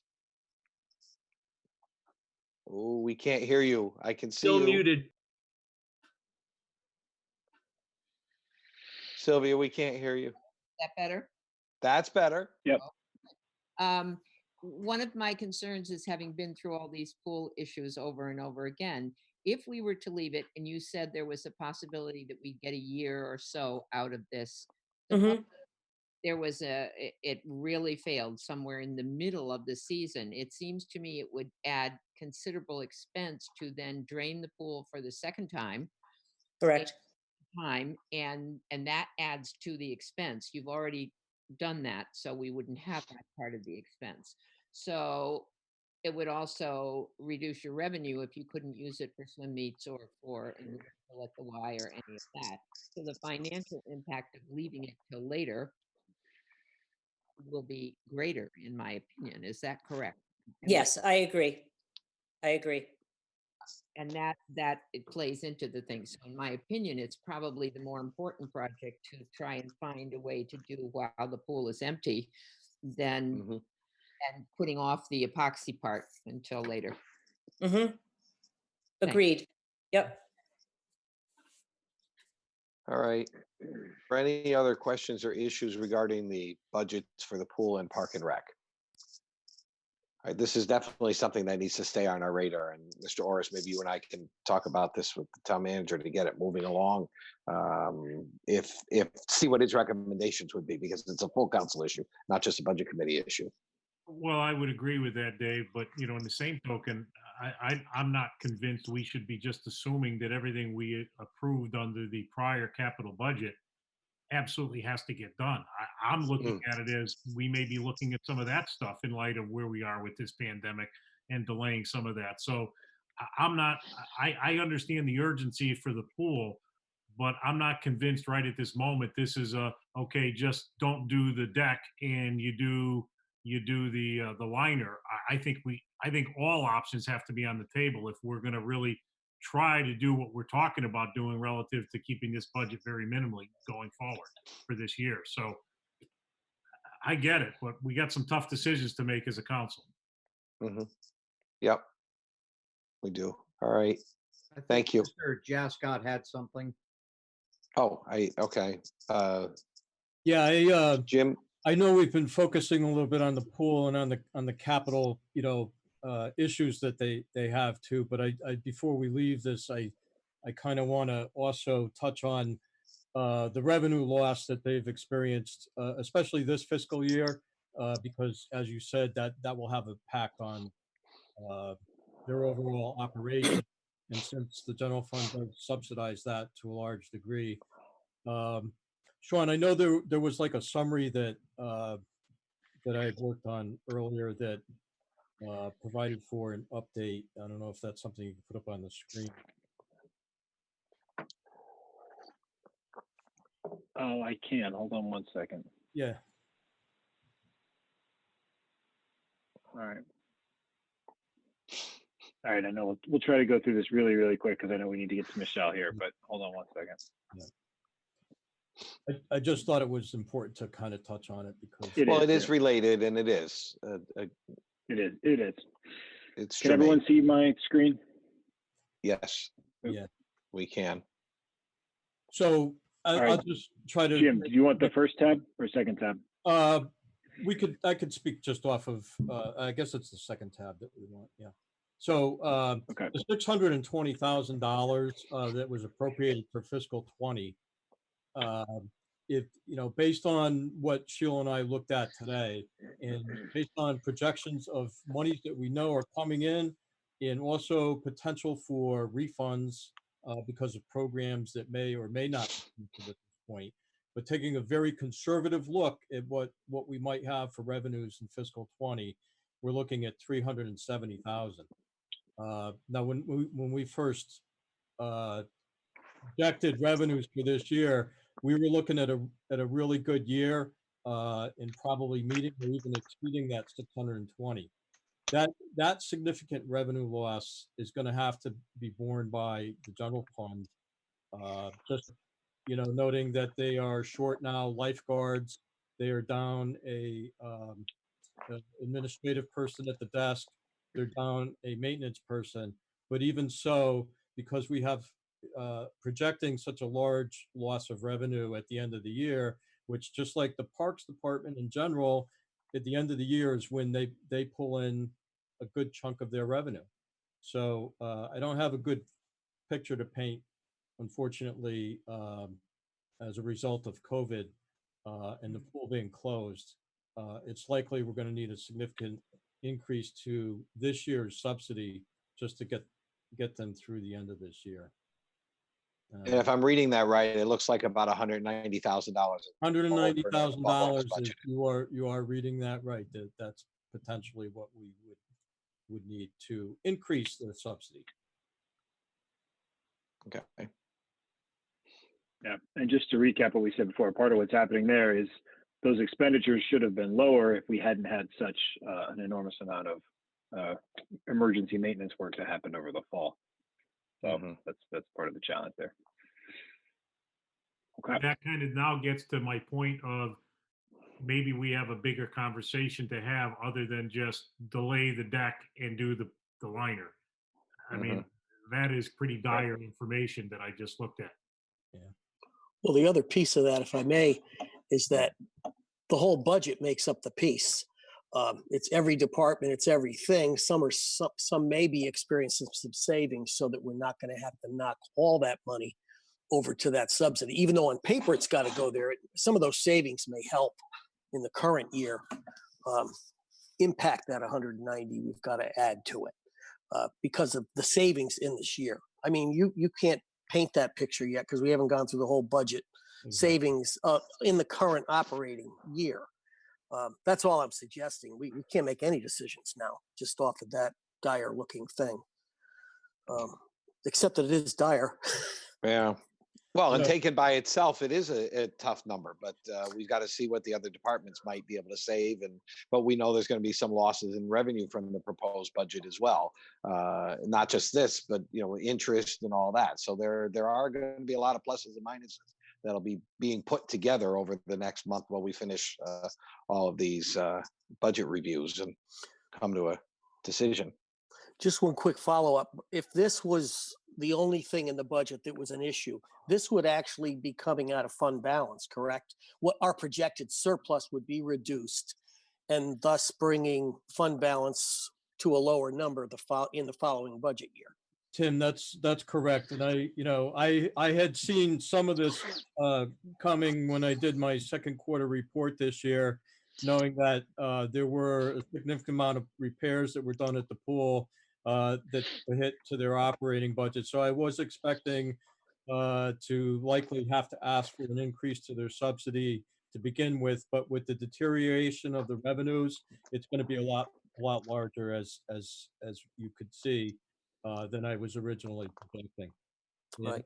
Hopefully there will be some revenues, and Sheila and I were very conservative as to what we might realize for this year. Hopefully that's the way. Thanks. Okay. Are there comments or questions, or Sean, anything else? Oh, I see Peter. Yes.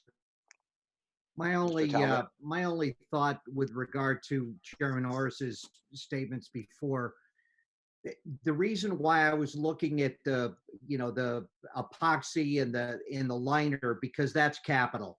We're gonna lose the subsidy on the operating side anyway. So my concern was, if we don't do the liner and we have a failure after things are back up and running, that now we've put a crimp into revenue for the following fiscal year. Whereas if we take care of that now out of this this capital budget, that the current capital budget, that we wouldn't be affecting operating revenue for next fiscal year.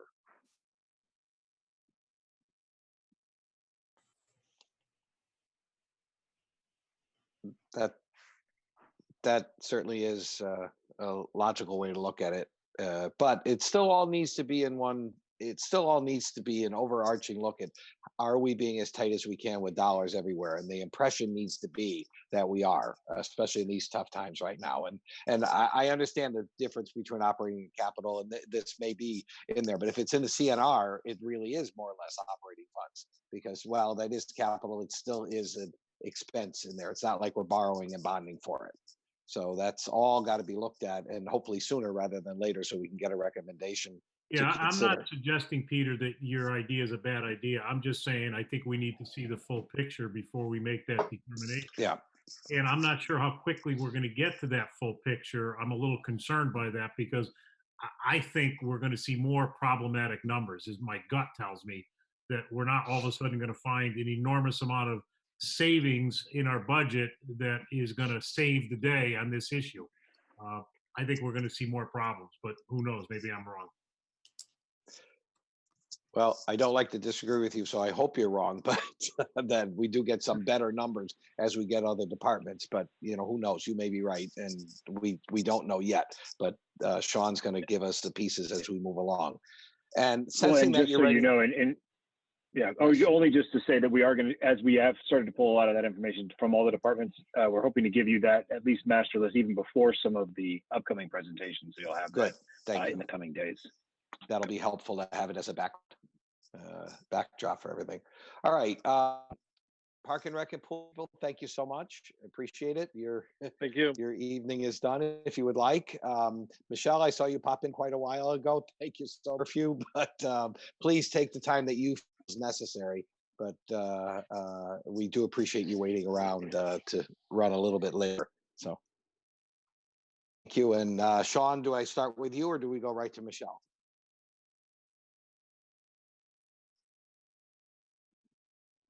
Can you hear me there? All right, let me unmute Michelle. Michelle, can you? All right, I'm trying to get Michelle. There we go. There you are. All right, we can hear you now. I think, no, without further ado, why don't we just dive into Michelle's PowerPoint real quick, and we'll try to go through that.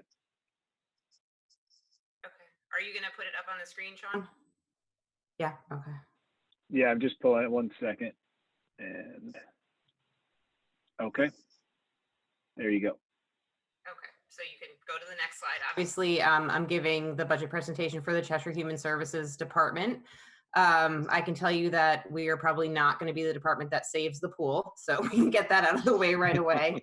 Our mission statement, which you're all familiar with, is here. I included the administrative overview just as a reminder that we went through a pretty significant restructuring this fall.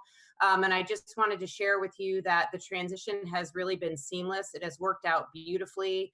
I feel like we are offering a continuity of programming to our residents across the lifespan that is really working well and was the objective of the restructure in the first place. So I'm really pleased as to how that's gone. Next slide. Okay, so just to review some of the accomplishments that we had last year, I will talk quickly, which I usually do anyway, but I'm also very conscious of the time.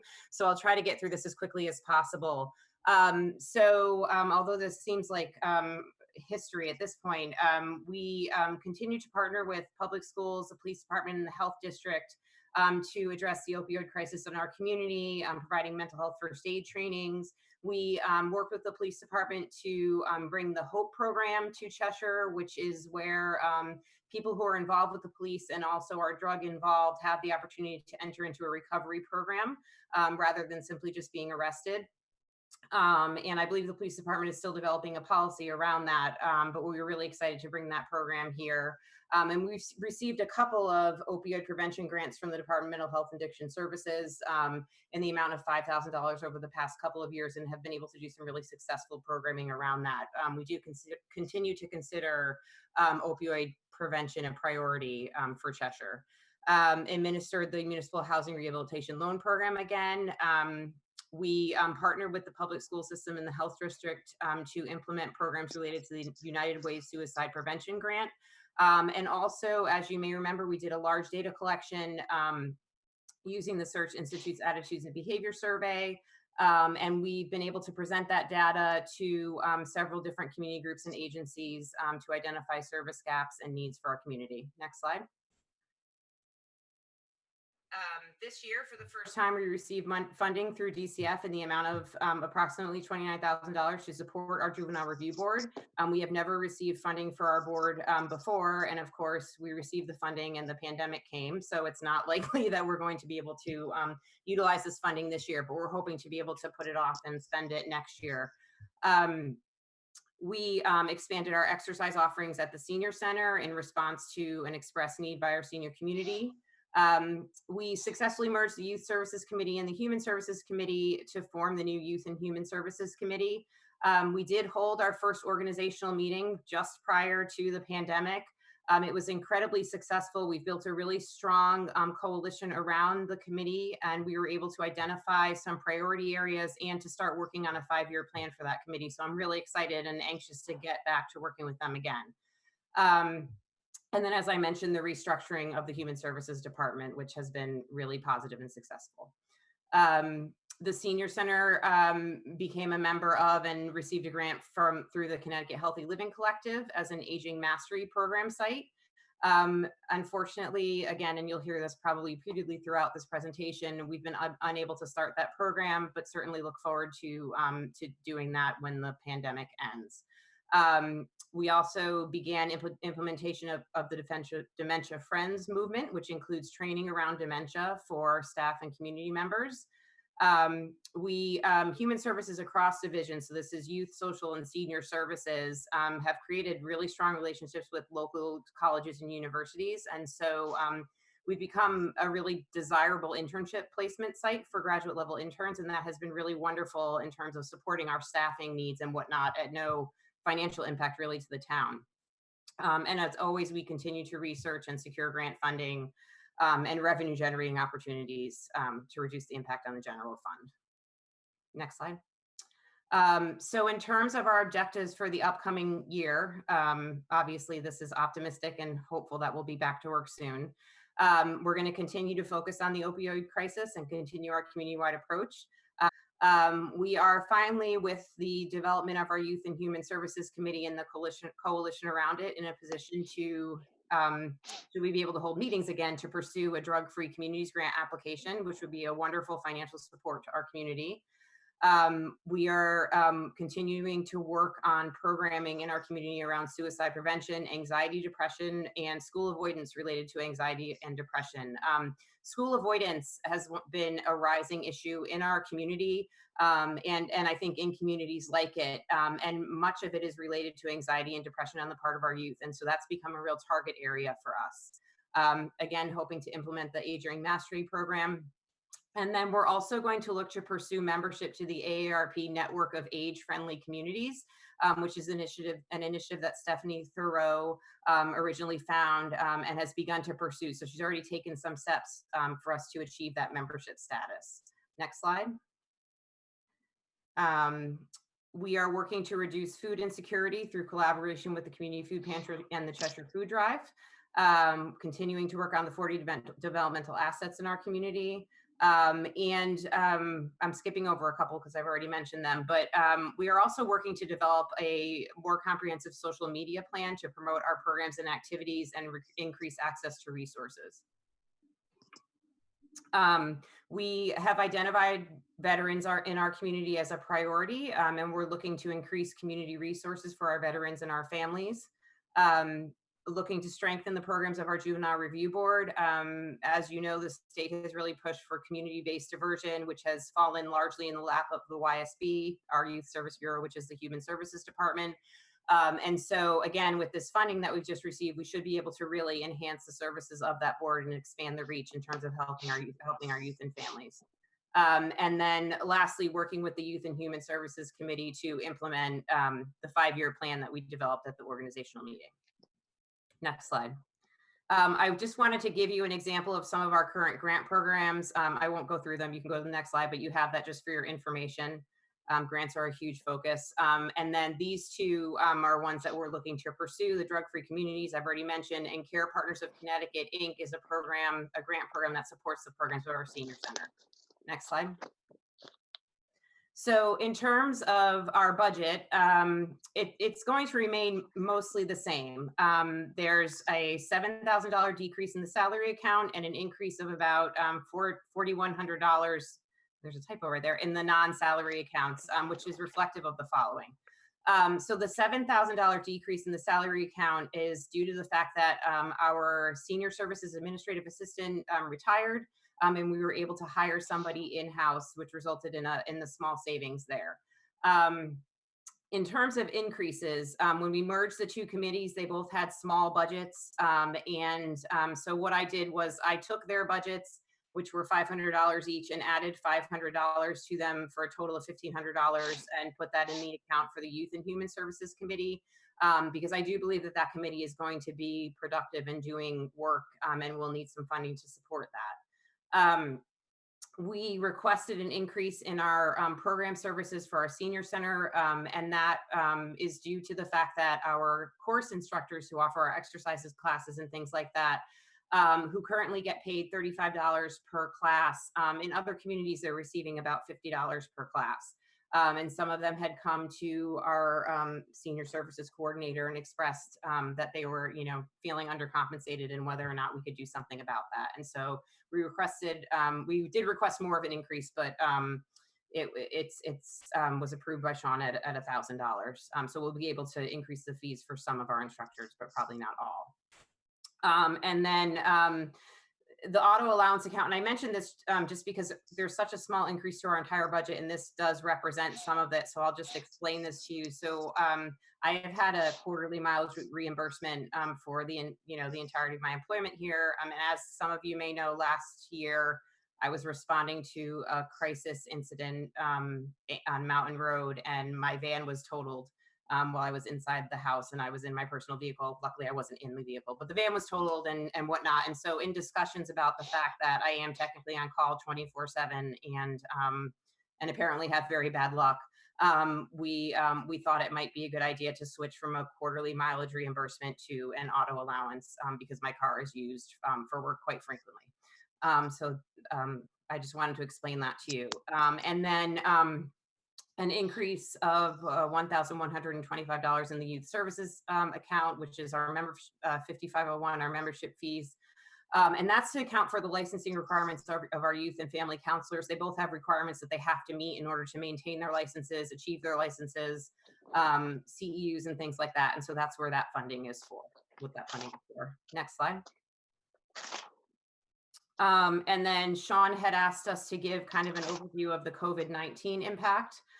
So in terms of staffing, we have 14 full-time employees employed by the department. All but 2 have been working in a combination of in-office time, working from home, and on-call since March 16th. We have 2 full employees, 1 van driver, and our youth services program supervisor who took the COVID-19 sick leave. And 1 continues to remain on leave using his own sick time. The other has returned to work. I do just want to mention that part of the thought process that went into our decision to suspend transportation services was the fact that several of our drivers, including this particular one, are in their 70s, and we were very concerned about their safety and their exposure to this virus. So he's staying home for his own health, which we certainly appreciate. The 3 part-time van drivers have been in an unpaid status since March 16th and will remain in an unpaid status until we resume transportation services. And then in the youth services division, we have 3 part-time program assistants and 2 part-time team helpers. They have been in an unpaid status since March 16th. However, 4 of them are going to return to work at a reduced hours starting April 27th to help with the development and the implementation of online program offerings, which have been in the works over the past couple of weeks. Next slide. So just to kind of go over, what we've been up to in general. So the human services employees who remain in a paid status, they're performing the regular duties of their positions. I have to say we are actually a department that really is able to function quite well remotely through telehealth and phone calls and emails and Zoom meetings and whatnot. We've really been able to accomplish a lot of what we need to do by bringing things home and whatnot and reducing our time in the office. But in addition to sort of the regular duties of our positions, I just wanted to highlight a few things. Senior services staff is coordinating a telephone reassurance program, which is connecting upwards of 3,000 Cheshire residents with our department each week. So we have a smaller telephone reassurance program that we typically do that reaches about 300 seniors in town who are isolated or shut in, except for their connection to the senior center. And we've expanded that program given the pandemic in hopes that we can make sure that people are connected to the resources that they need. The food voucher program and grocery store and restaurant gift cards are increasing demand. And these items are being mailed or dropped off to people's homes daily. We have staff who are assisting the food pantry with stocking shelves and preparing items for pickup and home deliveries. One of our van drivers has been instrumental in helping the food pantry. For families who are ill or people who are not able to get out, in an effort to keep people who are COVID-19 positive from going to the store if they need something, or people who just simply can't get out to the store or are at high risk. We're doing what we can to provide delivery of necessary grocery items, supplies, and medications. And we're providing constant messaging to the community regarding mental health and recovery resources for youth and families, financial assistance programs, and community service and donation opportunities. Next slide. Our youth and family counselors are providing telehealth counseling sessions to both new and existing clients. We have seen an increased caseload since the pandemic started. A lot of our young people are responding to the isolation and the anxiety over remote learning, which has been stressful, I think, for everyone, parents included. So they're providing, over 30 client contact hours per week from home, which includes phone calls and follow-up and things like that. So for each client contact hour, you can add another 30 to 40 minutes in paperwork and phone calls. In crisis intervention, as we anticipated, we are seeing an increase in domestic violence calls and referrals to 211. So mental health crises are on the rise, domestic violence referrals are on the rise. Even referrals to DCF have risen dramatically since the pandemic was declared.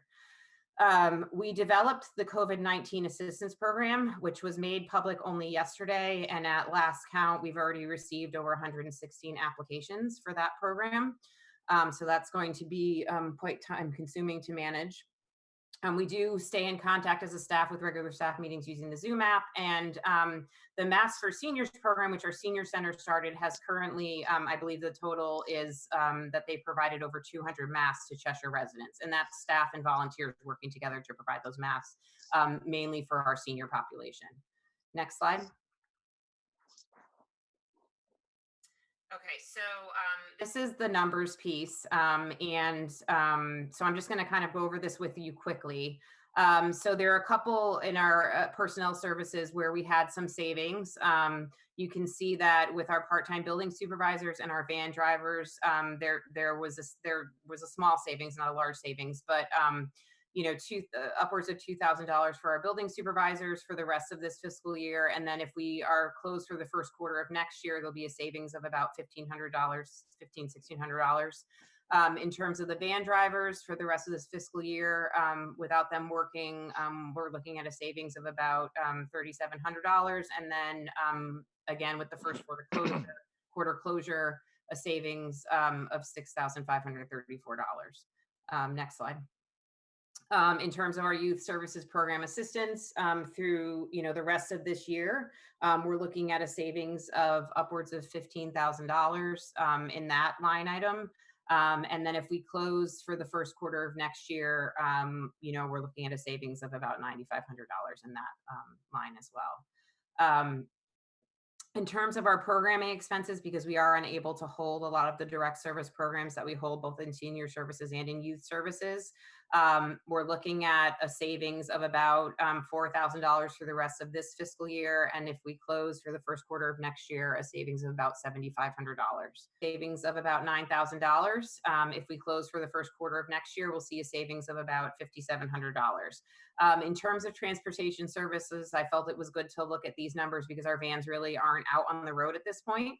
In terms of equipment maintenance and repairs and things like that, we're looking at a savings of about $3,000, through the end of this year.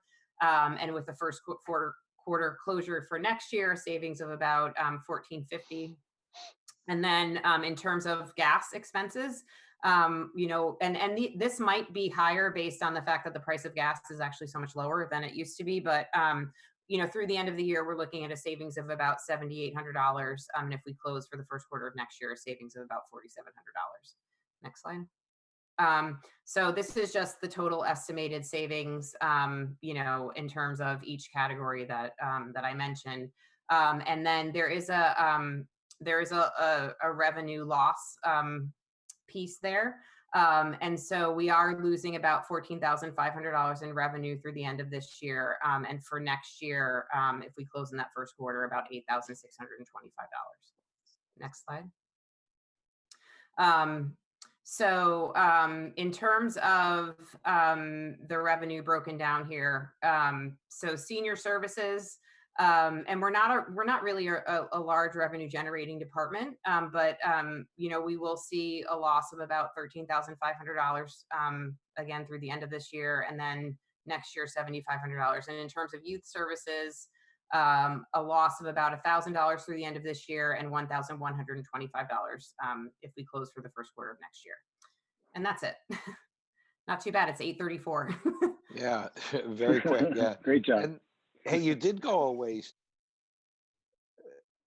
Michelle, I have to tell you, the visibility that your department is getting with the help that you are providing, and is just amazing. It's the hard one-on-one personal stuff that's being, and you have a great reputation in the community. And this is new to me because I haven't, worked with this budgets in a long time. But from what this department was doing 20 years ago, when you have come light years away to helping people and helping the people in need, and helping people that don't have maybe a corporal need, but have a need to be involved in the community, and emotional needs and belonging needs. And I think that's very, very important. And I have to tip my hat to you. Thank you. Mr. Talbot, you had a comment? Thank you. I see your hand. Sean, can I just have you take a quick look at in the detail book at page 135, which is the social services or human services overall paid. Yep, and just for everyone, that's the horizontal document here. It's the black binding. Just so yeah. Mr. Slocum. That's true. Thank you. But with the black binding, not the gray. Thank you. Oh, looks alike. So I guess what I'm getting at, Sean, the salary line. It's about the 7,000 was just a little confusing. That's actually a reduction that I made from her requested, so I apologize for that. Okay. That was in the time since her request, because you're correct. The overall budget increase for the salary line is about $22,291. But that was net of the 7,000. After the budget was submitted, we had a retirement, and then we had a good sense for the person that was going to be filling that position. And the net difference there is the 7,000 that was in the slide. Yep. So I didn't explain it that way. I apologize. I didn't explain that well. Sorry. No, that's okay, Michelle. And so what we're looking at on 135 is accurate then, Sean, or is there a further reduction of 7 off of that? No, that is accurate for the whole human services division, if you will. The 7,000 you'll see on page 139, line 5102, town manager adjustment of 7,000 even. And I think it was like 6,959 or something. It was, we didn't know exactly when the person's last day was going to be, and we try to calculate these usually within a few $100s. Got it. Thank you. All right. Are there other questions or comments? I'm trying to see hands. Yes, Mrs. Nichols. Oh, I have to unmute. now we can hear you. I just want to thank Michelle. I am involved in a community of older people who are very concerned, and I have hear so many positive comments from people in my older age group about the human services departments, and I have referred several people there. On a personal note, Michelle has come to the rescue once again. So she is. Department's doing a great job, and we should be proud of the concern that they have for all ages in this town. So I just thank on behalf of me and all the other people that I deal with that send to you. Thank you. Jim, did I see Mr. Jenks, did I see your hand? And then Yeah, Mr. Belver. yeah, I had a quick question. Thank you. Hey, Michelle, aren't we going to probably need to maybe expand our family therapy services over the next several months to a year? Is that going to, I see a lot of savings in the budget, but isn't that going to expand or grow our costs? So what I will say is that, yes, I think there will be an increased need for mental health services. What we have done is, unfortunately, and the other piece that's kind of complicated things for us is that all the colleges told our interns. So they basically just said, we're ending your internships. You cannot see clients anymore. So that left several of our clients in a bit of a jam as well. And so I would say that is there going to be a need for expanded services? Yes, but we have positioned ourselves very well to be able to meet the needs of the people who are coming to us. And then if we get overwhelmed by cases, we are well positioned to make appropriate referrals to private providers in the area. We've spent a good deal of time over the past several years building relationships with our area providers. So for those clients who are able to seek out private providers, we would be encouraging them to do that. At this point, we're not looking to add staff hours or anything like that to our department. But yes, I think there will be an increased need for services, and we're going to have to find creative ways to manage that with the staff that we have. Okay, thanks. Mm-hmm. All right. Are there other questions or comments from council members? All right. Appreciate it. I think Mr. Sean, Belver has his hand up. I think Mr. Belver has his hand up. Yeah, there you go. Okay, sorry. Yes. Yep. No, mine's just a quick question. Michelle, I know you think you're doing a great. And also said, I think this is really important. Right, you have to. We have to figure out some help you get the best resources that you can get. As Emmett mentioned, some of the things we're going to see. My question goes to the new program that just came into being. You said you've already had 116 applications already. What do you see as the outcome of the program as far as the number of people? What did you? I apologize. I got a little note that says my internet is unstable, so I apologize if it's through. But hope you can hear. The question is, what are you anticipating the rate of involvement with that program is going to be? Is this a number anticipated? What numbers are you looking at? And do you think you're going to have the resources as a viable program in light of what's happening? Sure. So just so you know, the thought process behind this program is that we have general assistance that we provide to a group of residents on a monthly and yearly basis with regular programming that we offer. And most of those people are on fixed incomes and truly, aren't looking at job loss or, anything like that to affect their current status as a result of this pandemic. And so we're looking to continue to offer those programs to those people. But the target population for this particular program is people who have been adversely affected by the COVID-19 pandemic. So they've lost their job, they've been laid off, somebody's been sick and can't work, whatever the circumstances might be. And so when I initially released the announcement about the program and thought about the development of it, I took some money from our gift account. I didn't take it, but in my mind, I took it and put it aside for this program. So about $10,000, to use as seed money for this program. And I expected that we might receive, 50 applications in the first week. I did not expect in the first 24 hours to receive over 100 applications. In the first 2 hours, we received 70. So it was like, it really just kind of ramped up. And so, you know, what I anticipate is that, you know, it is a one-time grant. And so, so my hope is that if, you know, to help support it. And, you know, this is such a fluid situation that we're just kind of measuring things as we move forward. So, you know, my hope is that we'll help people this one time to get ahead, to get, you know, caught up on their electric bill or whatever the case may be, and they won't be behind when this whole thing is over. Because my concern is that, you know, the electric company saying we're not going to shut off your power, you know, don't pay your rent, you can't get evicted, is that in 3 months, people are going to, you know, look at their bills and say, why am I, you know, $700 in the hole with my electric bill, even though they're not shutting it off, I still have to pay that. And we just didn't want to see people end up digging themselves a bigger hole than they could, you know, get out of. So that's the hope for this program. I would imagine we'll receive several more requests for assistance. So I'm anticipating probably close to 300 at this point. Okay, well, And if I could just jump in and just echo, if I could just echo what Michelle was saying and give her a lot of credit here too. She's come forward with a number of creative ideas over the last few weeks. This is yet another one. And I know that the first stage of this was to advertise the program.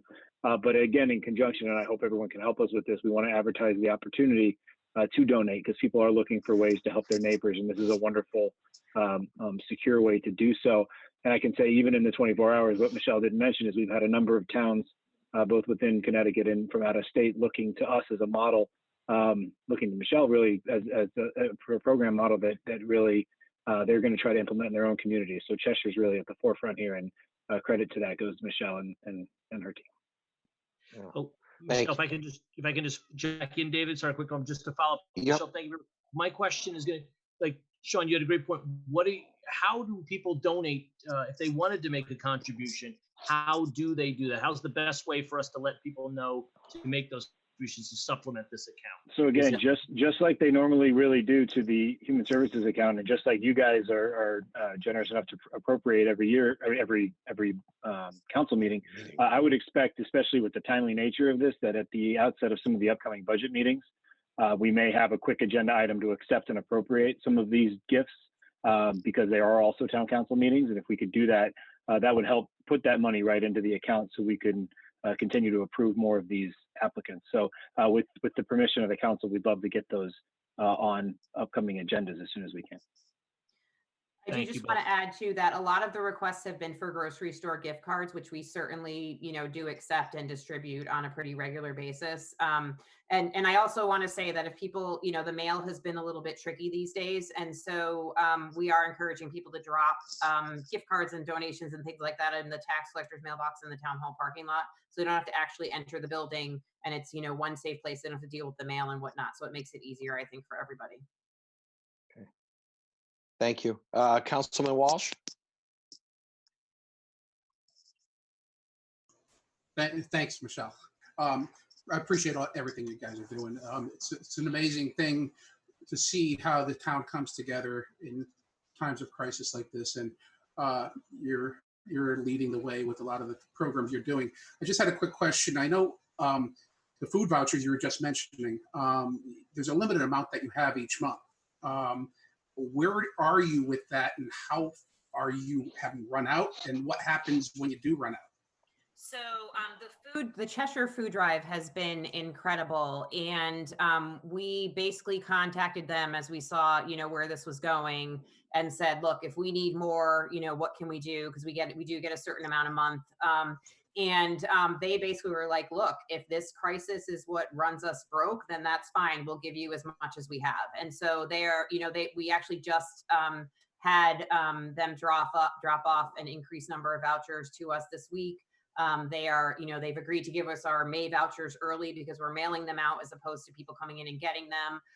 But they are so supportive and there to just sort of do what they need to do to help with that program. And I know they've been really hyper vigilant about increasing donations to their food drive as well. And that's another place that people can give money to that, you know, also supports one of the programs that we do that people really depend on each month. So, but they've been wonderful, and I anticipate that they'll be able to continue to supply us what we need. and they're more than willing to do that. That's great to hear. Thank you. All right. Are there other questions or comments? Mr. Just a Slocum, did I comment. see you? Yeah. Yeah, just a comment. I think, Michelle, you're doing a wonderful job, but you also make a case for all the taxpayers in town. I mean, just the fact that there is that level of demand for charitable gifts, if you will, when you get right down to it. And it just paints a broad picture of what's going on in the community. And thanks for bringing it to the fore, and thanks for coming up with a little bit of a solution for it too. But I think it helps frame our whole problem with this year's budget. All right. Are there other questions or comments? I keep flipping back and forth, and oh yes, Mayor Orris. Yes. Just quickly, Michelle, you do a phenomenal job, and thank you for everything you do. You're always out in front whenever we have big issues to handle, and you don't do it looking for any fanfare, and you do a wonderful job. So thank you. This is going to be a real tough budget, as Tim says, and I kind of agree with Mr. Jinks that if there was one place that I think we need to look at adding resources, this might be the place. Again, I'm not looking to add additional expenses in light of everything I already said about this budget, but the needs of this community in light of this pandemic are so great, and I think they're most needed through your services. I would like to ask you to make sure that you continue to think about things that we may be able to offer our community in this tough time. And I'm certainly willing to have that conversation. Again, we're looking to slice and dice this budget, but I certainly don't want to do it by cutting services that our community absolutely and desperately needs through your department at this time. So, I kind of follow Mr. Jinks's lead with what he's talking about. There may be more services you're going to need to provide depending on how long this goes on. And so I just want to make that statement. So thank you. Thank you. All right. Sensing that was the last council comment, Michelle, thank you so much for your work. Pass that along to your staff and your team. And yeah, thank you. All right. Sean, do we have any updates on anything from last week? It was kind of our first one. I don't know that there may be, but this will be a time to do some updates. Sure. We have a few documents that we've received. I don't think, and maybe sensing the hour, and also we have another conversation slated, I hope tomorrow. I know Lou Zullo's on the call. We did have some follow-up, and maybe tomorrow's meeting might be a little better time to do it with respect to projections we got earlier today with respect to what we could see with COVID claims through our health insurance trust. So we have a worksheet, if you will, that allows us to kind of see a best case. I think it was, what was it, Lou? Optimistic, pessimistic, and kind of the best case scenario that I looked through today. And also, again, down the line, I know there's been some questions about, just some data points that the council may want to know with respect to, what total salaries are, per day. Now, I don't know, Lou, if you want to just comment at all on some of the stuff we received from Tom and USI today. With respect to health insurance, if you have anything you want to add to that, or if we want to touch on it tomorrow. We could do tomorrow, Sean. Either way. So like I said, we have some documents, and what I'll probably do is maybe in advance, I'll email them out to everybody. So you have some of the files you can look at. And then maybe as you generate your own questions before 6:30, that way we're not just throwing them up in the screen share, because we recognize, and once again, I think I've said it before, we've all said it, I appreciate everyone's flexibility as we navigate these meetings. I know they're not a good approximation for what we normally have around 2:07, but hopefully we're operating better than just being on a telephone call too. So we're trying our best. Right. I think it is helpful to get the information ahead of time. It makes it meeting a little more productive and has us have the opportunity to answer some of the questions ourselves and not take meeting time for that. So that would be Mr. helpful. Budget, okay. Mr. Budget Chair, I was Yes, wondering Mr. Slocum. if I could just ask a question on presentation. I do find it somewhat useful to have things on a spreadsheet basis, and I don't know if the type of displays we saw today are very useful to everybody else and just not to me. But it's hard for me to see savings on a really nice looking sheet of paper. I'd like to see a developing spreadsheet that we could look at. And I also would find more value in the savings we're going to get this year, as opposed to projecting if we're going to be close to September. I can't even imagine. Is that helpful for anybody? I agree that I think if we had a spreadsheet that showed, and I think Sean alluded. It could to evolve. earlier, It could adding just to it. evolve. Right, and just keep adding to it as different departments come in with their numbers.